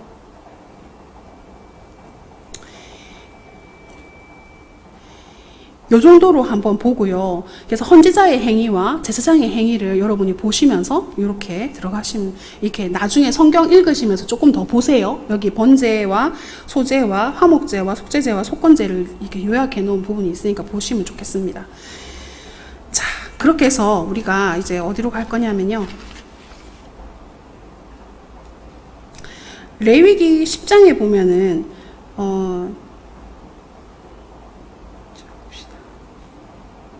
나답과 아비후에 대한 내용이 나오거든요. 여러분, 교재 152페이지 보실까요? 여기 보시면 나답과 아비후가 아론의 아들이었잖아요. 그런데 이 나답과 아비후가 어떻게 죽게 되어집니까? 하나님께서 말씀하신 대로 하지 않았어요. 그 다른 불을 담아가지고 제사를 드리게 되거든요. 그렇게 됨으로 말미암아서 그들이 어떻게 됩니까? 죽게 되어지죠. 나답과 아비후가. 근데 여러분, 이 나답과 아비후가 그 향로에 다른 불을 담아갖고 드리다가 거기서 불이 나와가지고 타서 죽거든요. 근데 아론의 아들은요, 4명이었거든요. 그래서 엘르아살과 이다말이 2명이 더 있었어요. 근데 엘르아살이 결국에는 그 나답과 아비후가 죽고 난 다음에 이게 시체가 됐잖아요. 그 시체를 메어가게 되고, 엘르아살이 그들이 드렸던 향로는 거룩하니까 그 거룩한 향로를 쳐서 어떻게 하냐, 제단에 붙이게 되어집니다. 그런 과정을 통해서 하나님께서 하나님 앞에 나올 때는 하나님의 방법대로 나와야 됨을 말씀하고 있었다는 거죠. 그래서 이것을 통해서 이 헌제자가 하나님 앞에 아까 드리는 그런 제물들을 통해 가지고 제물을 다듬는 그런 과정을 통해서 결국에는 어떤 과정을 거치겠습니까? 자기 중심성을 내려놓는 그런 과정을 거치는 것인데, 예, 그런 부분으로 우리가 볼 수 있습니다.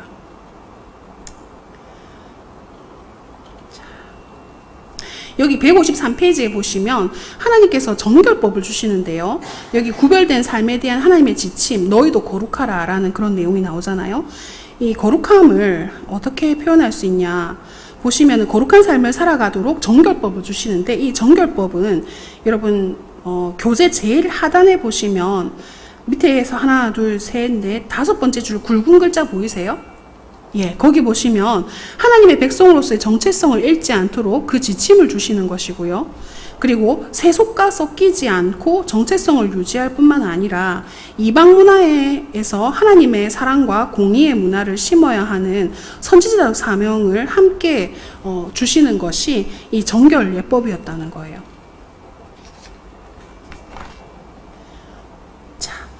그러면서 여러분 아까 우리가 5번째, 그러니까 5제사가 있었고요. 7절기가 있었잖아요.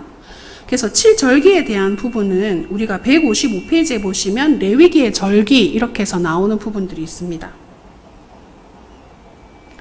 그거를 보시면 되겠는데요.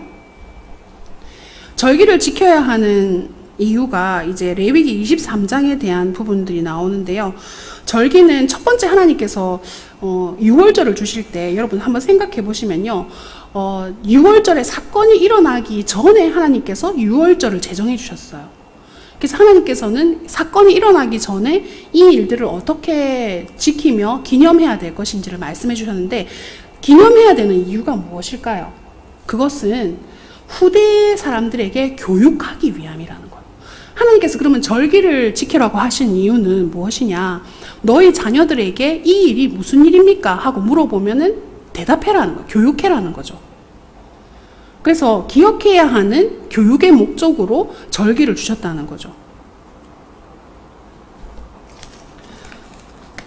자, 그러면은 6월절 같은 경우에는 여러분 그 열재앙을 통해 가지고 장자의 죽음 전에 주셨던 것이 6월절기잖아요.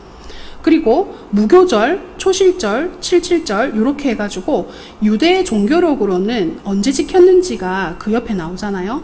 유대 종교력으로는 1월 14일 날 6월절을 지켰어요. 그러면은 1월 14일 6월절을 지킬 때 여러분 미리 양을 준비해야 되는 거 아시죠? 그래서 미리 양을 준비해 놨다가 이 준비한 양을 데리고 있어야 됩니다. 데리고 있다가 14일 되는 날 6월절을 지키는 거죠. 그리고 무교절은 그 누룩이 있는 빵을 먹으면 안 되잖아요. 그래서 여기 15일부터 21일까지 무교절을 지키고요. 그리고 그 6월절 후 첫 안식일 다음 날 초실절을 지켜요. 그러면 6월절, 무교절, 초실절은 2주 안에 다 같이 일어난다는 걸 우리가 알 수가 있습니다. 그죠? 그리고 77절, 무교절 기간 중 첫 열매를 바친 날로부터 50일 되는 날. 그래서 오순절이죠. 여러분 신약의 오순절 기억나시죠? 성령님이 강림하신 것이 오순절이잖아요. 그러면 오순이라는 것은 이제 50일째 되는 날을 오순절이라고 하는 거죠. 그리고 나팔절, 속죄일, 초막절이 있어서요. 요런 7가지 절기는 여러분들이 보시면 조금 되겠고요. 우리가 좀 중요하게 한번 살펴봐야 될 것은 여러분 교재 156페이지에 보시면 레위기가 나오거든요. 레위기 26장에 대한 내용들이 나오는데 지켜 행함에 대한 서약이에요. 여러분 아까 우리가 정말 레위기는 무엇이 중요하다 했습니까? 이것은 은혜 언약이 아니고 행위 언약이라고 했잖아요. 그래서 우리의 행동이 들어가야 된다고 했는데 그 내용들이 레위기 26장에 나오는데 여러분 레위기 26장을 한번 성경을 한번 펴보실래요?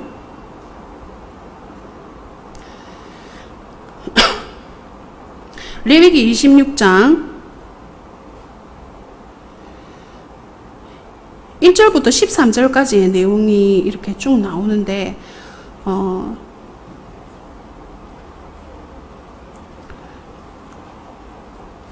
여기 보시면 레위기 1장부터 13절까지 여러분이 쭉 보시면 되겠지만 그 중에서 중요한 내용이 하나님께서 어떻게 복을 주시는지에 대한 내용들이 나와 있는데요. 7절에 보면 너희의 원수들을 쫓으리니 그들이 너희 앞에서 칼에 엎드러질 것이다. 이렇게 말씀하세요. 그리고 너희 5이 100을 쫓고 너희 100이 만을 쫓으리니 너희 대적이 너희 앞에서 칼에 엎드러질 것이다. 이 내용은 무엇이냐? 지켜 행하는 순종을 했을 때 하나님께서 어떤 복을 주시는지에 대한 내용이 나오는 것이 레위기 26장 1절부터 13절까지거든요. 번영을 누리게 되고 민족의 정체성의 완성을 지키게 되는 그런 내용들이 나오게 되고요. 근데 이것만 있는 것이 아닙니다. 레위기 26장에는 아까 지켜 행했을 때 어떻게 되는지, 또 지켜 행하지 못해서 불순종했을지 어떻게 나오느냐, 그 내용들은 26장 27절에서 39절까지의 내용인데요. 여러분 27절을 한번 보시면 너희가 이같이 될지라도 내게 청종하지 아니하고 내게 대항하게 되어지면 내가 진노로 너희에게 대항하되 너희의 죄로 말미암아 7배나 징벌하겠다. 이렇게 얘기하시면서 여러분 어떤 내용들을 얘기하시냐면요. 쭉 읽어보면 여러분 아까 우리 읽었던 복의 내용 중에서는 5명이 만을 쫓고 이런 얘기가 나왔잖아요. 26장 37절에 보면 그들은 쫓는 자가 없어도 칼 앞에 있음같이 서로 짓밟혀 넘어질 것이다. 너희가 원수들을 맞설 힘이 없을 것이다. 이렇게 얘기하시는 거예요. 완전 상황이 역전되어진 거죠.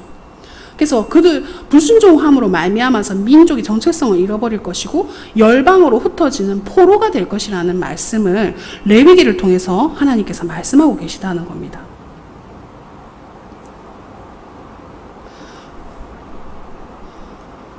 자,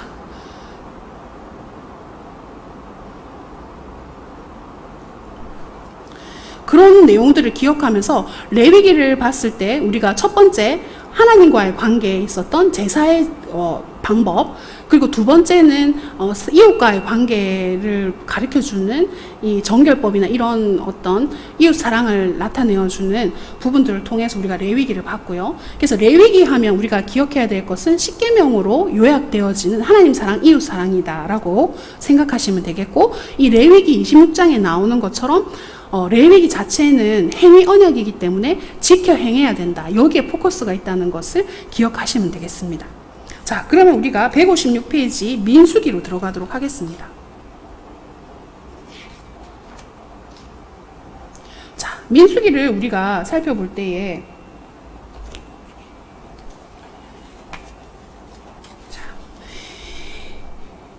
여러분, 민수기는 백성을 헤아린다는 뜻이거든요. 민수기. 그러면은 백성의 어떤 명수를 헤아리는 게 몇 번 나오느냐? 2번 나옵니다. 민수기에는요. 보시면 민수기를 세 부분으로 지금 나누고 있는데요. 인구조사가 2번 나오거든요. 첫 번째는 시내산에서 가데스 바네아까지 1장부터 14장까지의 내용인데요. 거기 인구조사가 한 번 나옵니다. 시내산에서 출발할 때 인구조사를 한 번 하지요. 그리고 두 번째는 전환기예요. 광야에서 배회하는 것이고요. 민수기의 마지막은 모압 평지입니다. 그럼 여러분 지도로 한번 생각해 보세요. 가데스 바네아, 그러니까 시내산에서 가데스 바네아까지 가게 되면 정탐꾼들이 반역하는 내용들이 나오잖아요. 그리고 광야에서 배회하게 되죠. 그리고 이스라엘 백성들이 결국엔 가나안 땅에 들어가기 전에 어디에 머물게 됩니까? 모압 평지에 머물게 되잖아요. 그러니까 민수기는 마지막 세 번째는 가데스 바네아에서 모압 평지까지의 내용이 나와 있는 것이 세 번째인데, 이 모압 평지에서 다시 인구 조사를 합니다. 왜 하느냐?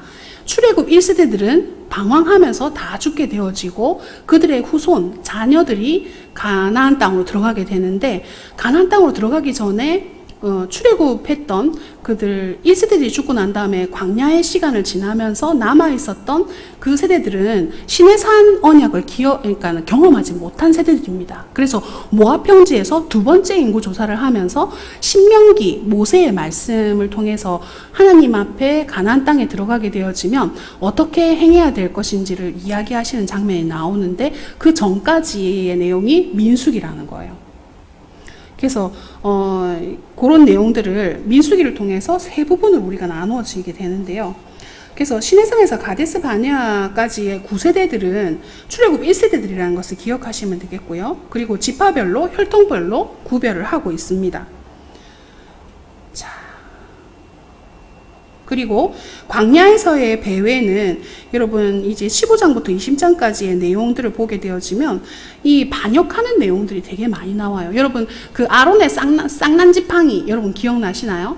어릴 때 그런 얘기 많이 들어보셨죠? 그 내용들이 나오는데, 그것은 정말 고라 자손들과 리더십을 대적하는 그런 사람들에게 모세가 이런 일들을 하나님께서 말씀하셔서 지파별로 다 지팡이를 가져와가지고 그 성막 안에 넣어놨는데, 여러분 그 다음날 아론의 지팡이만 살아있는 것처럼 이 복숭아 열매가 맺혀지는 그런 놀라운 일들이 일어나게 되었죠. 그래서 그런 내용들이 지금 15장부터 20장까지의 내용들, 가데스의 다툼과 무리바의 물 사건, 그 다음에 에돔 길이 에돔의 길로 가려고 했는데 그들이 거절함으로 말미암아서 다시 다른 길로 가게 되어지는 그런 일들을 통해 가지고 불뱀을 만나게 되는 일까지 광야의 배에서 일어나게 되어집니다. 자, 자, 그렇게 하면서 세 번째 가데스 바네에서 모압 평지까지를 통해서 두 번의 인구 조사를 하면서 새로운 시대가 이제는 가나안 땅에 들어가는 것으로 이것이 민수기가 정리가 되어지는 거죠. 그래서 민수기는 이스라엘 백성의 불평기라고도 우리가 봅니다. 모세가 어떻게 이런 불평하고 있는 이스라엘 백성들에 대해서 어떻게 반응하는지를 좀 보게 되어지면요, 아, 정말 포용하게 되어지고요. 그리고 온유한 자라는 것을, 외유 내강한 자가 바로 모세였다는 것을 우리가 알 수 있게 되어지죠.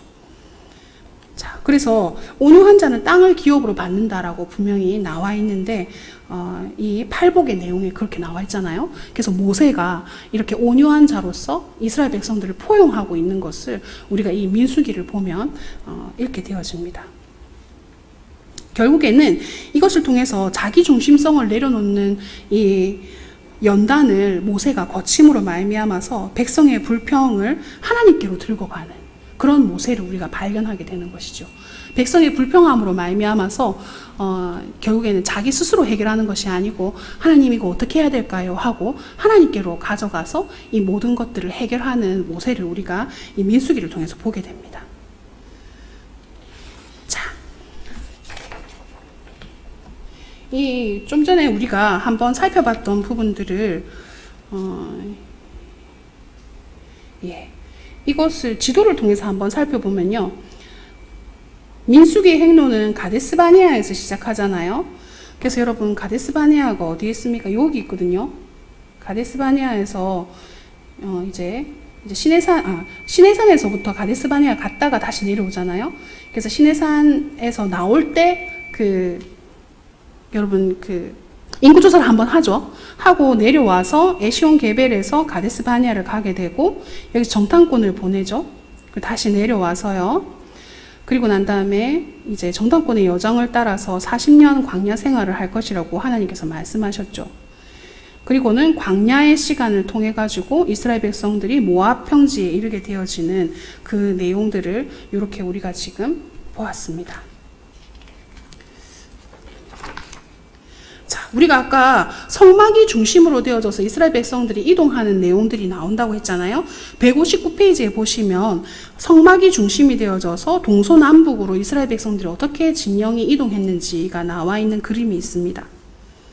그래서 하나님께서 이스라엘 백성과 함께 하시려고 성막을 지으라고 하셨던 것을 우리가 보게 되죠.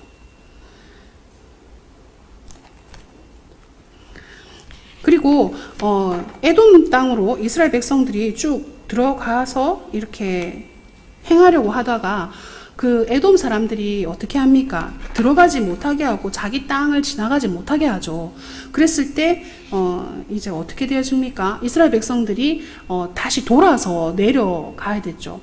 이 돌아서 내려갔다는 것은 무슨 말이냐면 에돔 땅을 지나가서 가면은 빠른 길이었는데 그 길로 못 가고 다시 내려와서 돌아가기 때문에 그런 것이 있었는데요. 여러분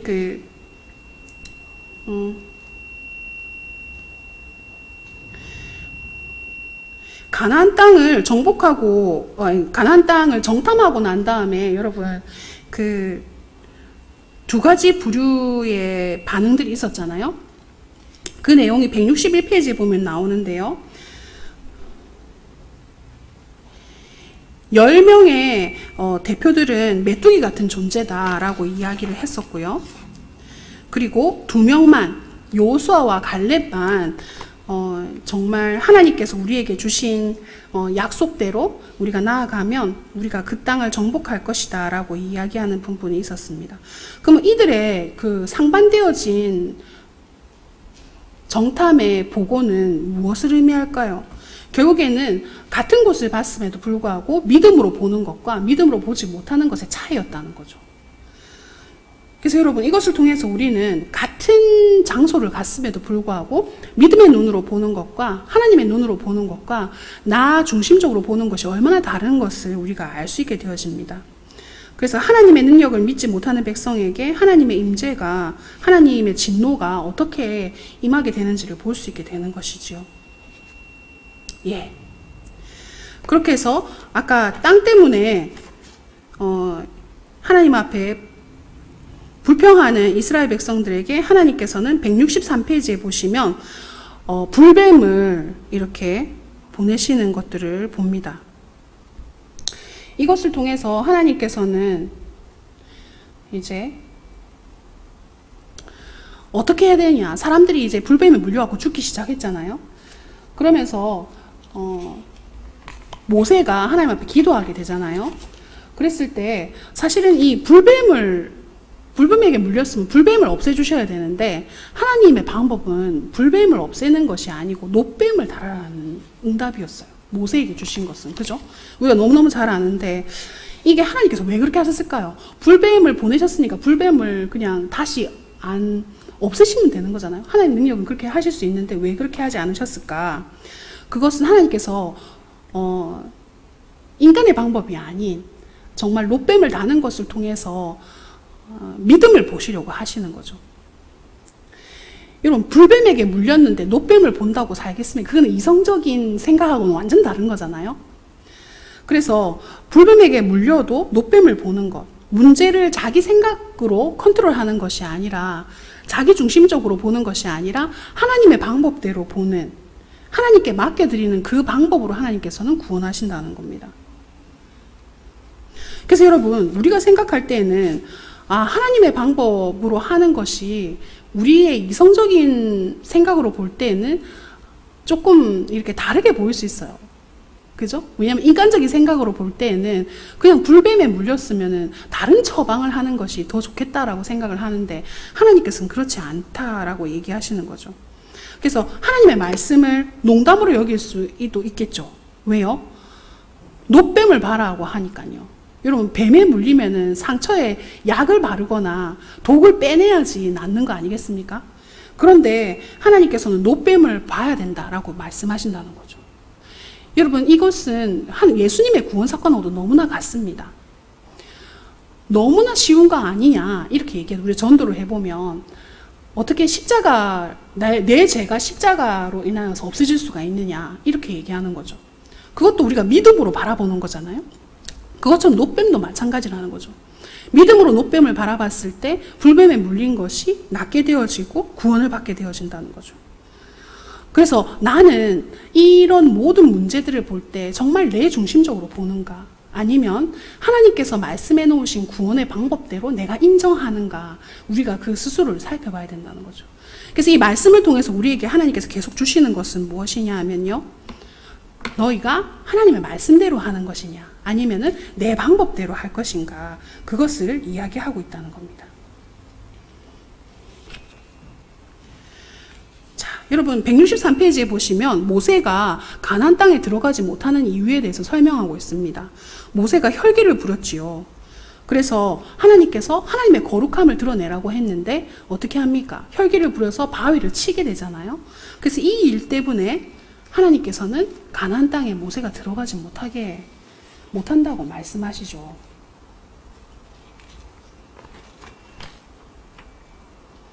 자, 오늘 우리가 지금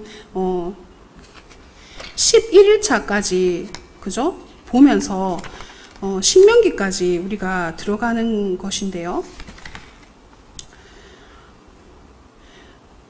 민수기 28장에 보시면 도피성을 만들어서 하나님께서 억울함을 해결해 주시는 그러한 부분이 나오는데요. 도피성 아시죠? 도피성은 결국에는 살인한 자라 할지라도 재판을 받지 않고 바로 죽이게 되는 그런 일들을 방지하기 위해서 피할 수 있는 도피성을 만들어 주셨다는 거죠. 165페이지에 보면은 도피성을 만들어서 억울한 죄인을 구해 주시는 하나님에 대한 부분들이 나와 있습니다.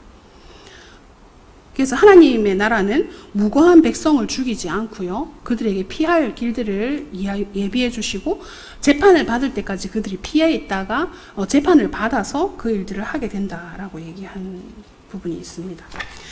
그리고 166페이지에 보시면 신명기로 들어가게 되어지는데요.